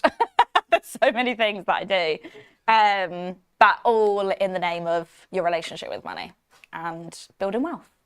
Fantastic. Now, Laura and I met at one of these Finfluencer events. We did. And there was probably about 30, 40 people there. But you stood out as the chirpiest, going around chatting to everybody. Getting around, having a little talk with everyone, as I do. And we instantly had we had a really good chat. a deep and meaningful. Yeah, we did. We connected. And we were chatting away for about 20 minutes. So really interesting. We brought you into IG. You're now doing the IG Instagram. Yes, I am. And so take us through, what you put up there on a almost daily basis. Yeah, it's very regular. So all of the content that I do for IG is around understanding the basic concepts and topics around investing, so people feel confident. It's a lot of the stuff that I do on my page, but really just demystifying it. Yes. And making it seem a lot easier than some people make it out to be. And there we have it. So there is the IG Invest Instagram. There you are, in the top. In my orange. And beat emotional investing. Yep. That's another one there. Do you love Guinness? I don't think that's you, is it? That's not me, but I don't love Guinness. No? No. I went to Dublin a couple of weeks ago. I tried. I went to the Guinness factory. It's not for me. Well, if we've got any Irish viewers in there, not. Sorry. I tried. So that is IG Invest in Instagram. We've got 2 Instagram pages. We've got this IG Invest UK and then Markets Live. Markets Live, you get a far less glamorous person on there who's got a bit of a dodgy Scottish accent as well. Right. Screen off there. Thank you, gentlemen. So, yeah, You haven't been investing since young, have you? Not since school. No. So take us through how you first got into this world.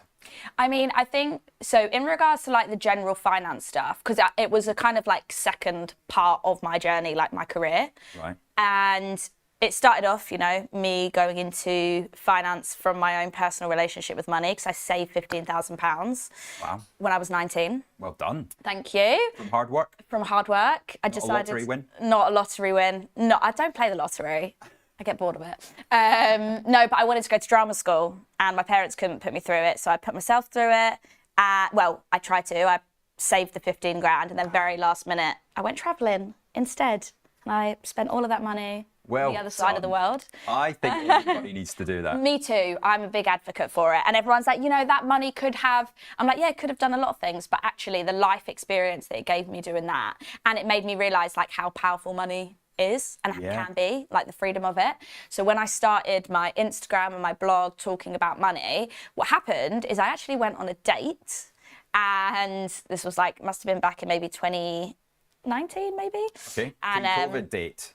Pre-COVID, and pre-COVID date. And I went on the date, and at the time I'd saved another 25k, and so I had about £20,000 sat in a cash ISA. And I was like, yeah, like really proud of it. And this guy basically was like, you do know that that's losing you money? And I was like, what?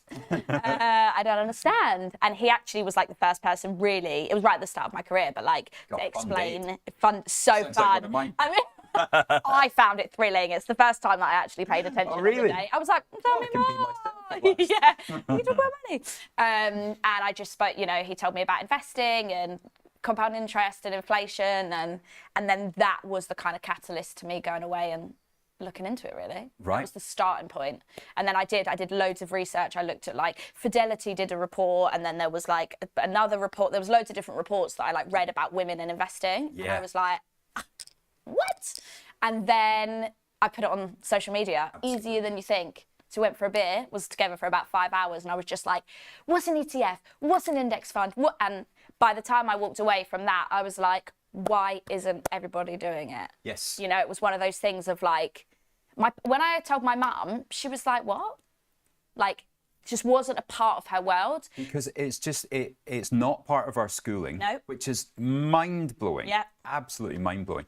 And that's one reason that we come on the show each morning, we talk about trading, we talk about what's going on, but we also want to have this kind of time talking more about the education side of things. Yeah. We want to get this out to, you know, younger viewers, and really explain what an ISA is, what to sit, because pensions aren't sexy. No, they're not. They're not sexy. I mean, let's be real. It can be when you get to 60, Yeah, you've got a couple million in there. Yeah, that's when it's sexy. The thing is, like, financial products and financial stuff, like, it isn't sexy. No. And a lot of people, because of what we're taught and how it's spoken about in the UK, like, people have an aversion to it. Yeah. And I actually did a round table at the House of Commons recently. What? I know, don't. I'm a political gal. And it was about how to get financial education into schools. Right. And like how to get it on the curriculum. And it was really interesting because there were so many things that came up. What class does it go in? Who's doing the teaching? Do you bring external people? Because like teachers aren't the most like well known. Like a lot of teachers aren't investing. They have a really good pension with schools, you know. So like, where are you learning this information? I had to learn it when I was like 26, 27. I've never even thought of that, the fact that not only is it not in the curriculum, but then teachers might not be best placed anyway. Oh, and they're already stressed. Have you never been invited into a school to start talking to people in college? I've went back to my old school recently. Right. That was really nostalgic. Walked it. Someone who was in my year is now like the leader of sixth form, and he was like, "Do you want to come and teach the kids?" So I did a whole session on money mindset. But talking to children that are like 17, 18, obviously is very different to The House of Commons. To the House of Commons. It's true. Far more sense to the kids. We had a big conversation about crypto and like trading and like all the things that they see online that they don't fully understand. Right. And they were interested, but you know, it's a very different conversation. But no, I've never been invited into teaching young children. Yeah. I think that will come very soon. Yeah. I know that it's something, you know, it's hard obviously because IG history, you know, it's around spread betting and CFD, but we are changing into an investments provider as well. Yeah. So, you know, we really want to move to that side of education. And, you know, I went to Bristol University recently, and that was great. And they've even got a society, investment society, a trading society. Love that. I think a lot of the unis do, because I've had a couple of chats with uni students who have societies. So the demand is there, the interest is there. What about some of your stage performances? You know, having wanted to go into drama, but now on stage for a very different reason. On stage for, you know what? I think, you know, when you, that quote that says like, you can only join the dots backwards. I don't know that one. You can only join the dots backwards. There you go. Which basically means, you know, when I've done 10 years of acting training. Yeah. Every weekend was at drama school. I saved that money to go to drama school. My whole life, I thought I was going to be an actress. Like Coronation Street? Absolutely not. I was thinking more like Titanic 2. That was my plan. I wanted to be Kate Winslet. Just walk us through what Titanic 2 would look like. I hadn't thought that far, actually, but I just was obsessed with Kate Winslet. I thought I was going to be the next Kate Winslet. Yeah. But that sunk. That sunk. That dream sunk. It hit an iceberg. But the skills that I learned, like when you're in drama school, they just go, get up and sing. Or you get up and you're reading off a teleprompter, or you're learning how to pick up a script and say it to the camera. There's all these things. Or come on and read out about NVIDIA and Tesla. Exactly. So either way, it all links together for my career now. So at the time, people were like, you know, it's such a waste. You're not going to be an actress. I'm like, well, I still get to perform, and my speaking career started really early. So. And so your Instagram pages have gone from strength to strength. Your TikTok. Then you've also got your own website as well. I do. Mind Money Soul. How do we find that? How do we find you online? So if you want my website, www.mindmoneysoul.co.uk. Mind Money Soul. Yeah. There we go. Right. And the point of Mind Money Soul, so people know, is it's mindset, which is the emotional, money, which is the practical, and soul, which is more like the spiritual. And there you are.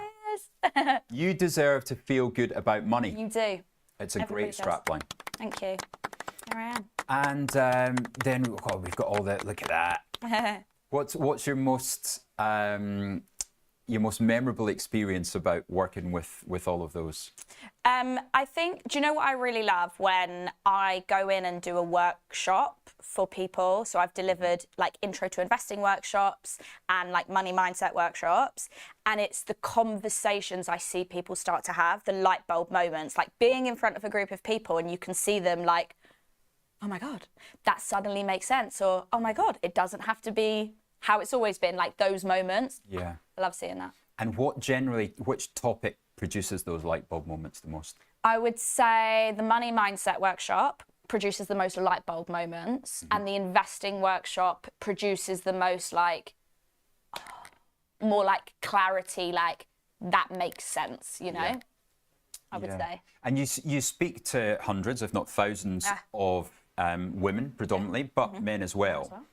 What is the most common question that you get? What do people really struggle to get their head round? In general? And investing. I think that the thing that people struggle to get their head around is a lot of it is either the fear of losing money. They can't get their head around that side of things. And a lot of the time with people, I compare it to property in the way of like, in the UK, we're so used to just going, oh, buy a house. And I'm like, that is an investment though. I know so many people in my community that have bought property and are stuck because, for whatever reason, and they were like, oh, that was an investment, and now I'm, you Probably know, the longest term investment you can the possibly longest, have. yeah, 100%. So that, or the understanding of how all of the different like language and concepts cross over. Like people might understand what compound interest means, but they don't understand how it works in practice. Right. You know, it's and actually the kind of people want to be told exactly what to do. They want to be told like invest exactly in this, you know. Whereas really I try to invigorate some confidence in them so they can do their own thing. I do remember Tom telling me he heard people were asking him online, where do I open this compound interest account? Yeah. Or like when people open a stocks and shares ISA, but there is no like, you know, when you open a cash ISA and it will say, you know, 5.2%. But you don't get that when you open a stocks and shares ISA because it's not the account giving you the interest. And people are like, well, how do I know how much I'm going to get? I'm like, well, that's what you do then with go IG. on. Yeah. 4.25%. There we go. But at the moment, 8.5%. What? 8.5% Crazy. offer to new customers. New customers, get involved. Open an ISA. I was looking at you That's in particular. Really good. Look at me, I'm like, get involved, everybody. Yeah, 8.5. Yeah, that's amazing. Good. So, yeah, take us through about what was the first investment you made? Was it ETF? Was it a... It was an ETF. You mentioned Tesla there. Yeah. No, I did invest in Tesla ages ago, but I sold it. My first ever investment was £70, and I did it into an S&P 500 index fund. Yeah. Standard, classic. Yeah. But I remember. I don't know why it was £70. I don't know what that was specifically was like. I don't know why I chose that number. But yeah, I did that. It was like October 2021 maybe. Wow. Oh, that'll have done well then. Yeah, it did. Yes, it has done quite well. Fantastic. Yeah. And I think, so that's the real, people talk about the democratization of investing. Yeah. Because even 10 years ago, to put £70 in, you would have been charged £10 commission. Yeah. And then £10 to sell it again. Yeah. So you got to make 30% before you At can least. get your, Yeah. Whereas now, is it commission free? Is it? Well, I think it's, when I do it, I'm not paying crazy fees. I'm not, you know what I mean? Like, Yeah. But I do think that when you first get started, they're the little bits that people then get overwhelmed with. Because they're like, oh, well, what does that mean? What does that mean? Whereas I kind of just went, oh, let's just do it and see what happens. Brilliant. And that's what we find a lot is that there is a difference between a male money mindset and female, right? Now, when it comes to trading, when it comes to investing, females want to understand all the risks. Yeah. They want to know, right, you know, what's my downside? What's my get out of jail free cards? What are the costs? So unfortunately, it does create a lot of friction in getting into the game, making those first trades, making those first investments. Whereas men are much more likely to go, yeah, get me involved. Yeah. You know, sort of sitting down the pub going, oh, I've just bought some Tesla. Oh, right, well, how do I do that? So it's what you're doing is helping build that confidence and helping women to not need everything to be sort of perfectly laid out for them, but just saying, right, £70, that's going into an S&P tracker. Yeah, and I think like with women, what happens with women generally is the narrative is we get told that we're risk averse, but actually it's more that we're just more risk aware. Or better risk managers. Or both. Yeah. Because, you know, there's one thing wanting to know all the things. And then there's another, you know, I have some women in my community like have really high risk tolerance, but because they've been told, oh, women are like this, that it actually makes them question themselves. So it's like understanding, because I would say I'm quite low risk by choice. I'm like, that's, you know, there's loads of different factors. Yeah, you work hard for your money. Work hard for my money. I don't have anyone to fall back on. Like, you know, I don't come from a rich family, so like that kind of money means more. Yeah. But yeah, I think just being aware of what the risks are and then taking that and being able to go, okay, now what do I want to do? But kind of lifting the veil a little bit on that, because I think everybody thinks that there's like a secret sauce that they don't know about. And it's like, no, people are like, learning and they're just building confidence as they go. Yeah. You know? And especially when it comes to, this idea of people in the city, the fat cats, they really know what's going on. They don't. They're in front of their screens all day. Yeah. So they've got a better idea. Yeah. Right. But they don't know a secret sauce. Yeah. And I think that when you get attacked, because I felt like that, I was like, surely there's a catch or surely there's something I'm missing. And you're like, no, it's just what you do with that information, how you make your own decisions, and knowing that there are no guarantees. Yeah. I think the hard thing about that, knowing that there are no guarantees, is when you go into something, when you're committing time, energy, money, you kind of do want a guarantee, but that's not how the world works. That's so you what have risk to, is. That's what risk is. So being able to be comfortable with that. And knowing that, I think, like I say to women, like your risk profile can change. Like you might start off really low risk, but the more money that you make, like in your salary or in your job, you might then feel more comfortable to take more risk. You don't know. Yeah. So like be a bit flexible. It is. It's all about the flexible mindset as well as the money mindset. Yeah. What do you understand now, even in the past 12 months? Yeah. Right.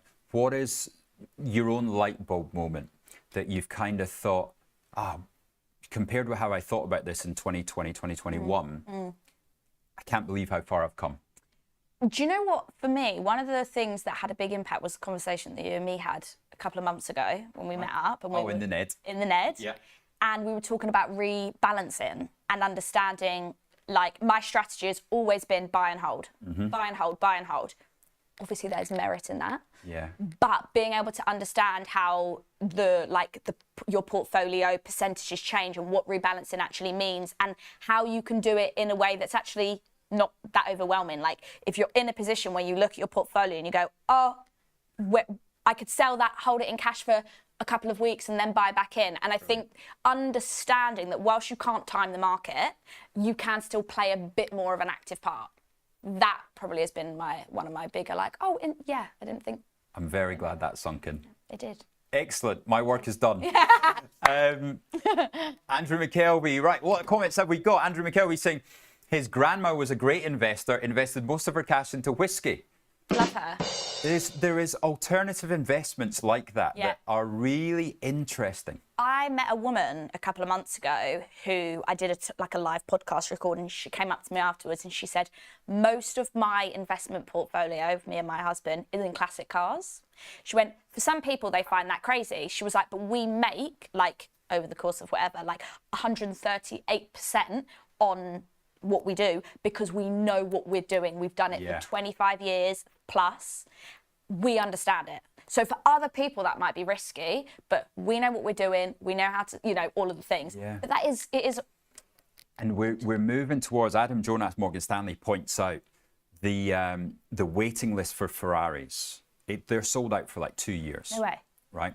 And that's because we know we're moving towards this idea where everybody's going to just go around in these automated driverless vehicles. Interesting. So you're not going to have your own car to drive.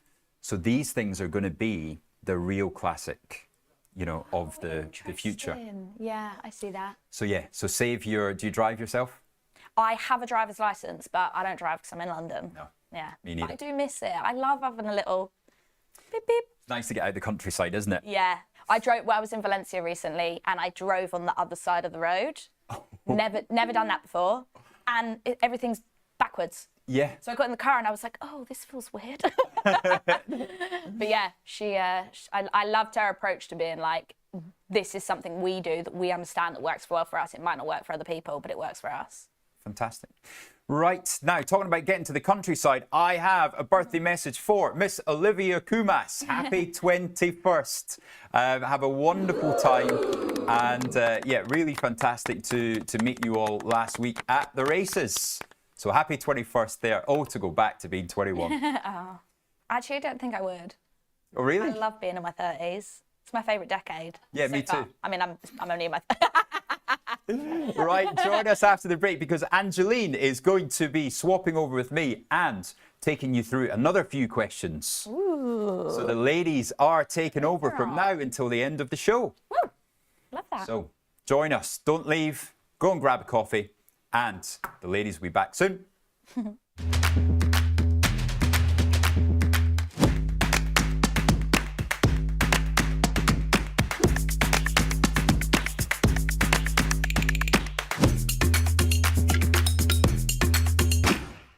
Welcome to the exciting world of options trading. If you're looking to add a new dimension to your trading strategy, you're in the right place.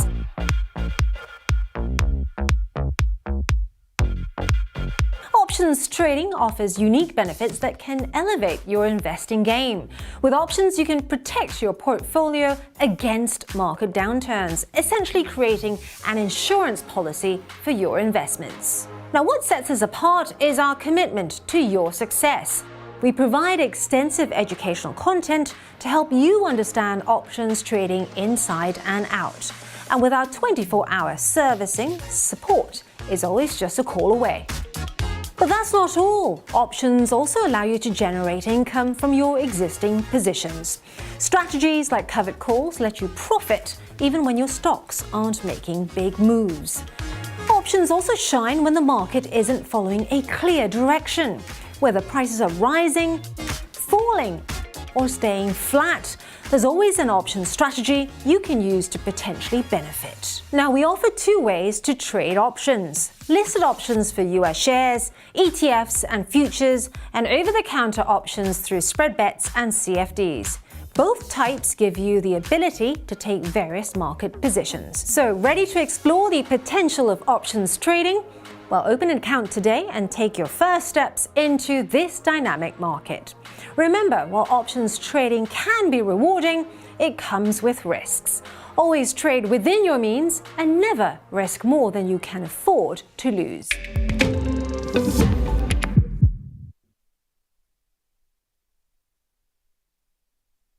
Bring me the next shiny new thing. Bring me the next shiny new thing.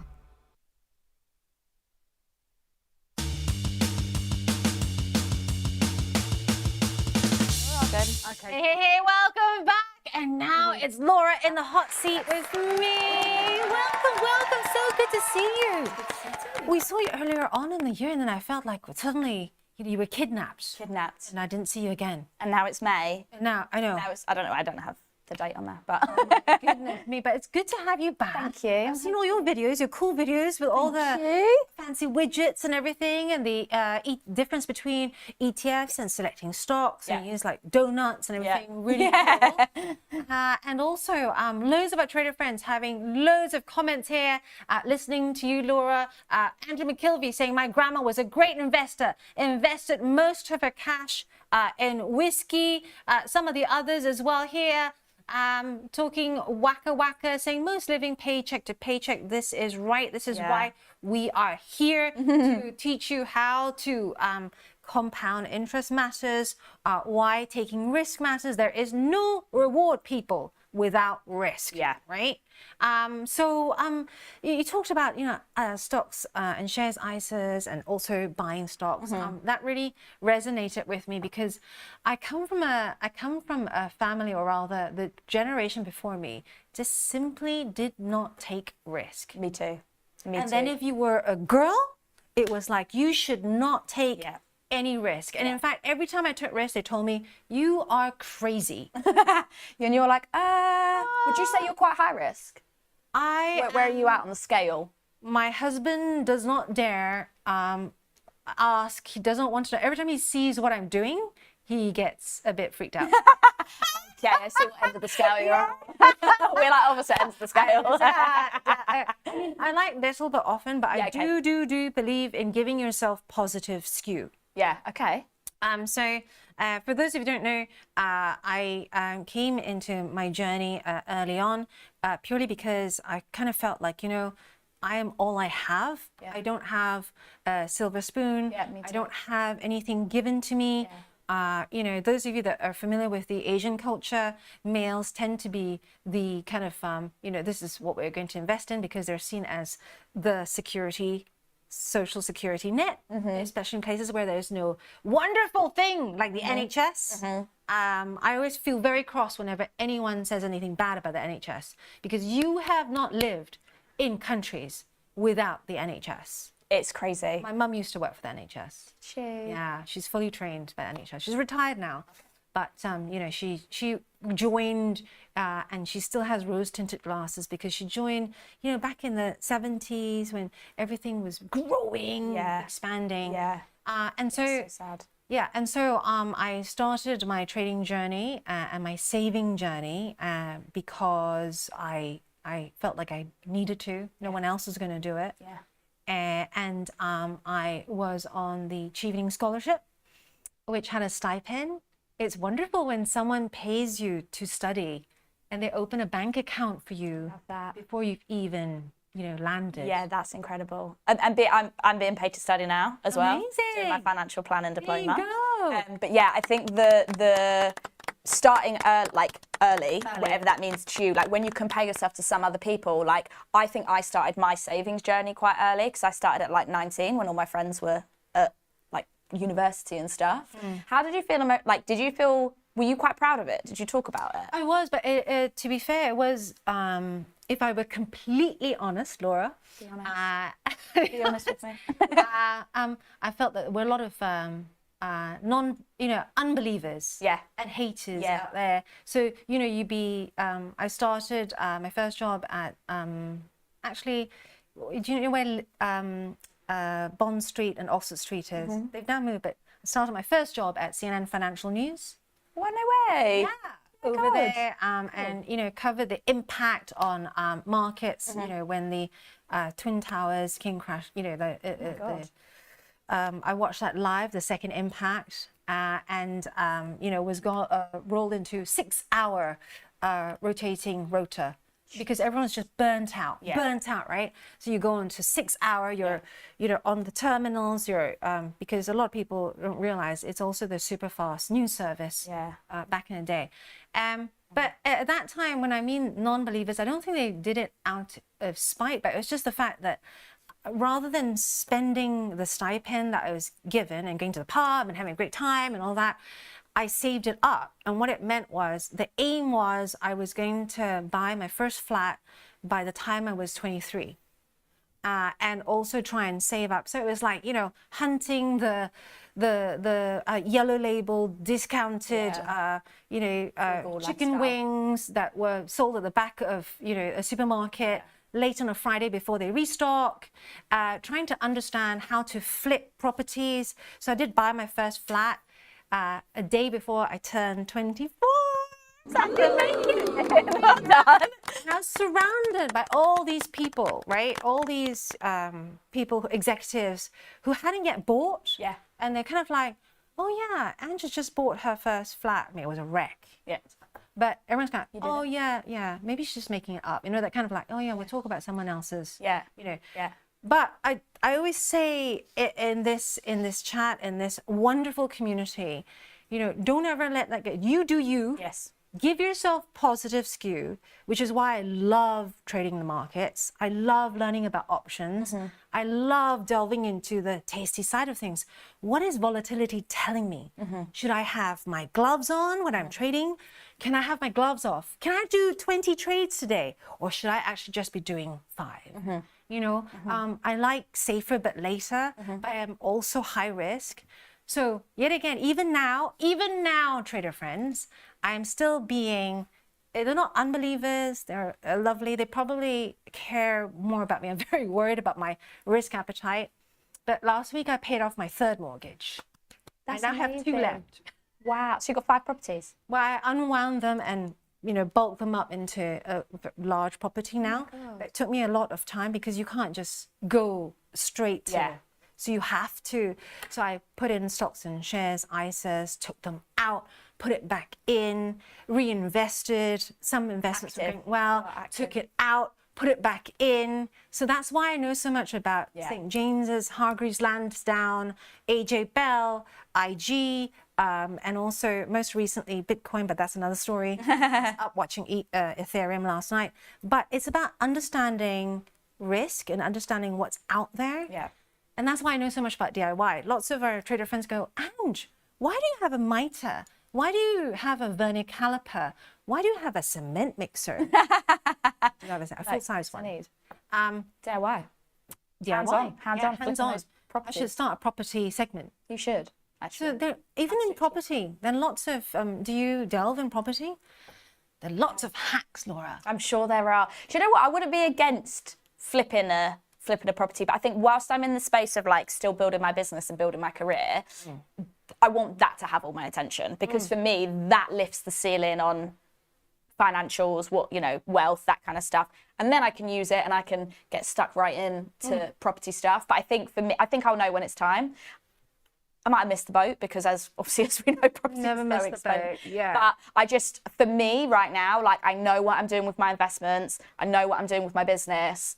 I've got like a clear plan for the next, 3-4 years, and then I'll go from there. I think I'd be biting off too much than I can chew if I bought a property. And that's good managing risk too, because you, as you rightly said, it's all about risk flexibility. Yeah. You're not always going to be in the same risk profile. No, it's going to change. It's going to change all the time. We got a wrap soon. I've got 2 kids as well, and just a heads up, have you got kids? So the 2 kids, at one point I was paying double nursery fees, God, and that was like £5,000 a month out the door. Crazy. So that's why your risk profile has to change, and you have to, your risk profile has to be what is right for you, not for anyone else. Yep. Right? So you don't ever get pressured by someone going, oh, you should be doing this, or you should be taking it off. Yep. And on that note, it's so great having you back. Oh my goodness. Yeah, next time, love to be doing stuff with you outside the studio. Yes, 100%. Although I love the studio, even though it's very hot. Yeah, it is very hot. That's very why hot, everybody. I had a jumper, but the jumper's on the floor. And we've got this Mariah Carey fan going on here. Yeah, see? I've got one over there. Richard's got one, hopefully a big one coming, so he needs... Yeah. Summer is coming. Yeah, we got Jolie coming up next. So for those of you in all your options questions, we have a guru coming up next. Stay right there. Watch Trade Live with IG weekdays from 7:30 a.m. on our brand new YouTube channel at Trade Live with IG. As well as the live show on our new YouTube, you will find our full beginner's course to trading options, daily YouTube shorts of all the action that happens after the show's finished, and Trade of the Week and Psychology of Markets. And don't forget to hit those like and subscribe buttons for more exclusive trading content.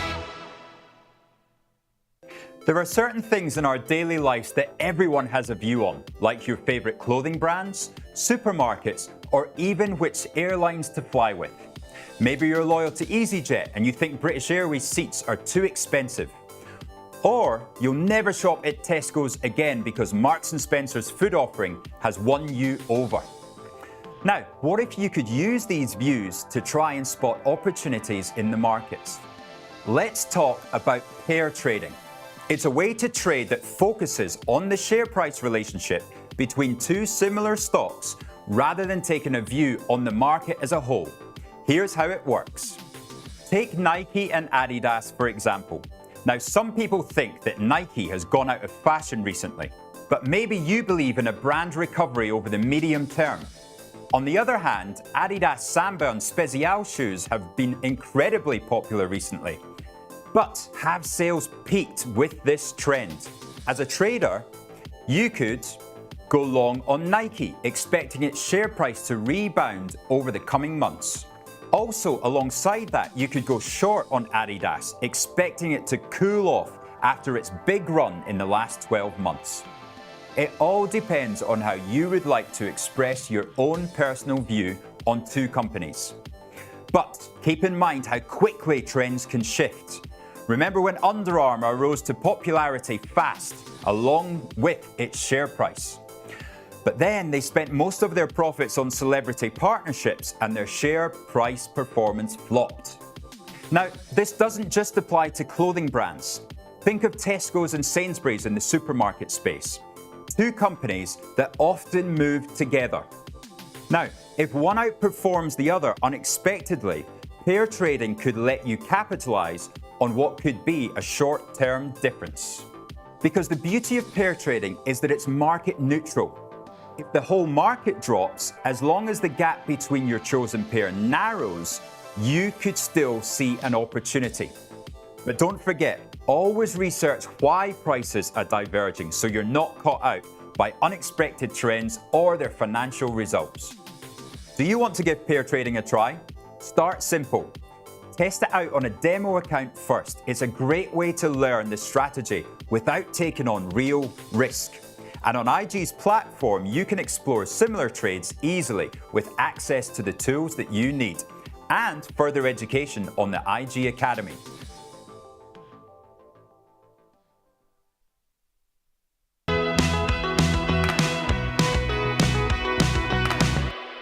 Hey, welcome to the show, and we have fresh from Heathrow, Jolie Letzelter, all the way from Tasty in Chicago. Yes. I'm so glad you're back. I thought you were kidnapped, or you came, had a look at, you know, the UK, and then we freaked you out, and then we danced at, at the Savoy, and then you left, and then now finally you're back. I know. I was trying to get back What happened in between that time? What happened to her?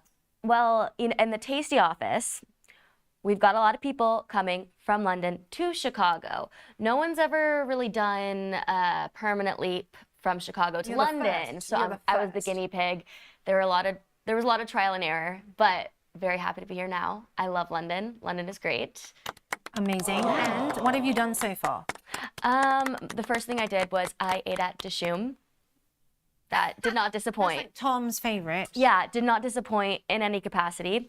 What else did I do? I went down to Bond Street, looked at all the shops. I've been to Battersea Park. You spent all your pay already. Maybe. Okay, you went to Battersea Park? Is that right? Yes. And I went down to Shoreditch. So I feel like I've only seen like 15% of London still. I'm still very, very excited to explore.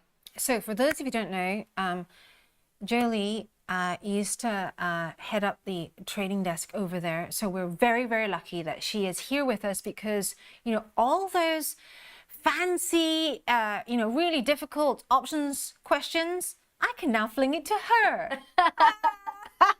Yes. Yeah, so tell us what it was like, being the lead on the trading desk. That must have been mental. Especially in like the last 8 months. Yes, yeah, crazy time to be. Actually, I feel like since I started in this world, which was in 2020, like ever since then, it's been like probably one of the craziest times in the market history. So it's been so much fun, so stressful. Actually, the days like August the 5th of last year, 2024, when the market really did a big dive down. I've never felt such a sense of peace and calm in my life. For some reason, we were all in the zone. We were all grounded. We were prepared. We were ready to go. Volatility is great, right? Yeah. So, it makes you kind of feel alive, which is great, and it's very interesting. And the Tasty Trade Desk, I could just talk about them all day long. I have nothing but amazing things to say about it. Believe it or not, we're all like kind of like a group of like artists. Like there's a lot of people who are involved in the arts and very creative people who are also just very bright. And I was also very, very surprised. So I was there in the summer, last summer, and the fact that everyone is so super friendly and have so many diverse interests, right? Everyone, and everyone's so involved as well. Like, Bat, we've seen him on interviews with myself and Rich, but he also brews the coffee every morning, and he has a flask that big that sits under the table. Maybe that's why I now need coffee every day, and I feel like I can't live without coffee. Yeah, it is very communal, and as somebody who started at the 7 a.m. shift, I very much so appreciate somebody else bring the coffee, so I don't have to get there even earlier. So that was nice to take advantage of. And there are a lot of jazz enthusiasts as well, because jazz is such a big thing in Chicago. Yeah. I got dragged to a jazz concert by Frank. Okay. Which was at the your art museum. Oh, just the Art Institute. Yeah, and it was great. I think Frank was like, oh God, she comes from London where they see like top-notch stuff. This might suck. And I went with like absolutely no expectation. It was the best jazz concert, jazz harpist, jazz drummer I'd ever seen. And I have lived in 4 countries. Yeah. The best I'd ever seen. It was incredible. Awesome. Yeah. But in terms of trading as well, there's such a buzz too, because everyone there works on one floor. Everyone's in every single day. Tell us about, some of the key things. Can I be naughty and ask you about like the key quirks, you know, Tom Sosnoff's quirks, Bat's quirks? You know, they're just the nicest guys ever. Truly, truly. I wouldn't say anyone has anything like weird, but it's definitely like more colorful in our office. Like you'll see, you know, like people, like especially on Tasty Live, wearing costumes but you know, I mean, nothing too crazy. Nothing sticks out. Yeah. They realized the moment I arrived after a day, it's like, Ange eats a lot. I was like, how is this possible? You're so tiny. Like, all these lunches. I miss the lunches over there. I know, yeah. So we have loads of trader friends who are super excited you're here because, you know, they have positions in United Health. Okay. Tesla. I have long position, NVIDIA. Right? So, you know, take us through, for example, you know, how you would, because they'd be interested as well. I don't have a position in United Health, by the way, but good on you, Monkey Man, because I think you are up money last time I checked on your position. But how would you hedge using the Tasty option side of things, or even the IG options, because IG now offers you this ability on our platform to use options to hedge your trading as well. If you're spread betting or if you're using CFDs, you can also use the options to spread that risk. So this is specifically listed U.S. options, and by hedge, I think we talked about before a covered call. So I can definitely take you through. You love covered calls. Yeah, that's my favorite. I can definitely take you all through how to do this. This is not the only way to do this on the platform, but this is kind of the like cheat code, I guess. We like cheat codes. A cheat we code. Love a hack, yeah, just as you would say, a cheeky little shortcut. I love shortcuts. Okay. Show me. So we can just go to, what I did here was, when you open up the platform, immediately I went to the trade tab up here, made sure my asset type was options because that's what we're doing. And yeah, UNH is United Healthcare. I put that in the ticker search up here. So say we wanted, we were so eager. All we wanted to do is get this going. We want to look at the options for Friday. So that would be the 16th. Here's our cheat code. So we're going to go up to the strategy button here and take a look at all the different strategies. This immediately is a covered short call. So how is that covered? It's covered by the 100 shares that we're also going to buy in the order ticket. So if we wanted to do a covered call position on United Healthcare using the May 16th expiration, I'm just going to click on this blue arrow here, and that's going to pull up my order ticket.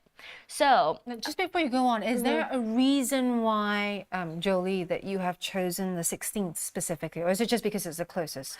Just because it was the closest, yeah. I'm just kind of just generally going through this, but definitely up to your discretion on what you want to do. Say I was just an eager customer who wanted to get my cash right now, and since it expires, that customer. Yeah, it expires in 2 days. Just get your cash now. So yeah, what you can see here is just one price, right? This is going to be the mid price, but on the left-hand side, you can see them individually. So that's kind of important because there's two different asset classes in here.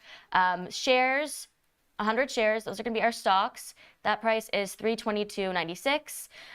Conversely, this is the option. So the 315 strike, that is the credit. So once we combine those, you know, you get this nice little mid price here. But the reason I talk about this is because if we're buying 100 shares at $322.96, theoretically, for a covered call, we would want to sell at a strike higher than that if we want to be a conservative trader. The reason for that being is if for any reason the shares get called away from us, we want them to be called away at a price higher than what we bought them for, because that's where you make the profit, right? Buy low, Sell high. Yeah, so I see the strike here is 315. It just took us to the closest, like in the money option. So I wanted to be super conservative. I may not get as nice of a premium. I may not get as much money, But on the shares themselves, I would be, selling at a price that was higher than what I bought them for. So in this instance, the closest one is going to be 325. You'll see it change the price a bit, right? We didn't get as nice of a credit. It's about half right now. It's 460. So that is a covered call. If we were happy with the price here, we would hit review and send the order, and then it would live in our positions here. Now, there's another way we could do this too. If you already owned the shares, you could just go into your trade tab. I'm going to erase this order ticket, clear it, and only sell. So say we had 100 shares already that we bought at 322. I could theoretically click the bid here and just sell the 325 strike. I would still get that premium here, assuming the order filled. So you can break it up too. It doesn't have to be in the same order. Nice. And how likely is that order to be filled? Or is there some jiggery pokery that you have to do to get it filled? Good question. I would say working off of the mid price is a really good indicator. It's a really good shot. You may have to wait a couple minutes, right? Because it's the halfway point between the bid or the ask. In this instance, we're outside of US market hours. So I would imagine if we set the order right now, most likely it wouldn't fill just because things will open up quite differently than how they closed, which all of this pricing right now, it's not moving because the US markets aren't open, and it's all based off of the closing prices. And this is what I like about the Tasty platform, the visibility and the fact that it just puts it there really easy where that midpoint is at the bottom. Yeah. For you to see it. You don't get this sort of visibility on most platforms. Yeah. Right? You're kind of like, hoping that some, and just placing the review and send or the place deal with no visibility in that area. So you're going to show us this is a cool hat. Is this what you use most of the time? Because I know that the Tasty platform has some pretty cool smart buttons as well. Yeah, I would say I like table mode. This is probably the best place to trade just options as opposed to stock. Stock right now has some different little, some other cool tools. So we said Tesla too. So say if we wanted to look at stock instead, we could go to asset type here, still in the trade tab. I'm going to hit shares, and then we've got some cool different modes here. This is a new one, grid mode. And you can trade off of a chart. So there's definitely flexibility for sure. If we wanted to just look at the charts and not trade, I can uncheck that box. Nice. Yeah. I don't know if that answered your question. I also really, really like, lots of people here know that I have extreme astigmatism, and so I can see until I get multiple glaring lights, and then have you ever as a child played with a sparkler? Yes. And you see the lines stay there. Yeah. So I have that strange thing when I have crazy lights or white background doesn't work for me. So I love the dark lit mode. For those of you who do like the white background, you can do that too. Yeah, we've got a light theme too. Change it. So if you go back to the main page. Okay. So where you have, the top bit where you look at different strategies, is there a mode where I've seen this in a training module that I did. Let's say you're new to this, right? Like many of our viewers are. I'm fairly new, and I kind of think, well, I want to try and put a vertical on, but I'm not quite sure where to put it. Yeah. Is there a button I can hit that kind of by default on, let's say, Tesla? It then tries to put it where it is likely to go, and then I can then tweak it? Yeah, that's a good question. I am a bit more manual. I like to go in and hit the bid and the ask. I like the control or something. I don't know. But say I'm like that too. I'm very manual on the if it's on the IG platform. I like going back in and then tidying up what I call housekeeping. Yeah. And tidying up my entry and my exits, and I like to kind of know how it's going to pan out when I get out. right? So a bit of a control freak in that respect. But so how does it work if, let's say, you're new to this and you want to try out the default, you know? Great question. So say this is already a long call vertical here, but it's gonna take you, if we hit the blue arrow, to the closest like in the money position. So say we didn't want to do that. Say we wanted to pay a little less money, you know, get a little bit further out. What we would do is we're going to click to select. We'll do this one leg at a time. And you should see it should be selected in a different color, and then we will just move it up. We're gonna go down because we want it to be less expensive in this example. Similarly, I'm clicking to select here, and then I'm just gonna drag it down. And yeah, now this is a little bit less expensive. Nice. Yeah. And then once you hit review and send, you know, are there any more checks, or does it just? So review and send, this, we probably need an error message, yeah. Because, but disregard that, that's not gonna happen to you. There's, you know, not enough money in the account. But yeah, you're gonna. You just arrived and you already dragged her and placed her on set. You can't see it, but there's a ball and chain about to be attached here. Have you unpacked everything? Help me. Have you unpacked everything yet, or are you just still in? Mostly. I still have to get a couple more hangers. I brought too much clothes. It's actually absurd the amount of clothes and shoes I was able to shove into 3 suitcases. Wow. And I also brought a year's supply of contacts. So, yeah. You know, our contact lens market here is pretty competitive, right? No. Ah, well. I do. I will give you the hack. Give me the hacks. Yeah. We've got a few minutes left, but so good to have you back. That was amazingly super easy to understand. Thank you for showing us that. No problem. And then we'll try and go through some of the other cool strategies. Please put them here on the chat if you want Jolie to show us other strategies. Don't forget to hit the like and subscribe button if you want to also see Jolie and Laura back, because it'd be great to have them on board. I love these guys, but you know, it gets a bit lonely just being Ange here. Sure. On my lonesome, but I've got everyone on the chat. Arsax, you know, Jessie, thank you so much for being on line as well with me. Quick question, what are you up to? Whilst the summer, this is really special, Jolie. I know. You have come at a time where I have never seen the weather this good ever in May.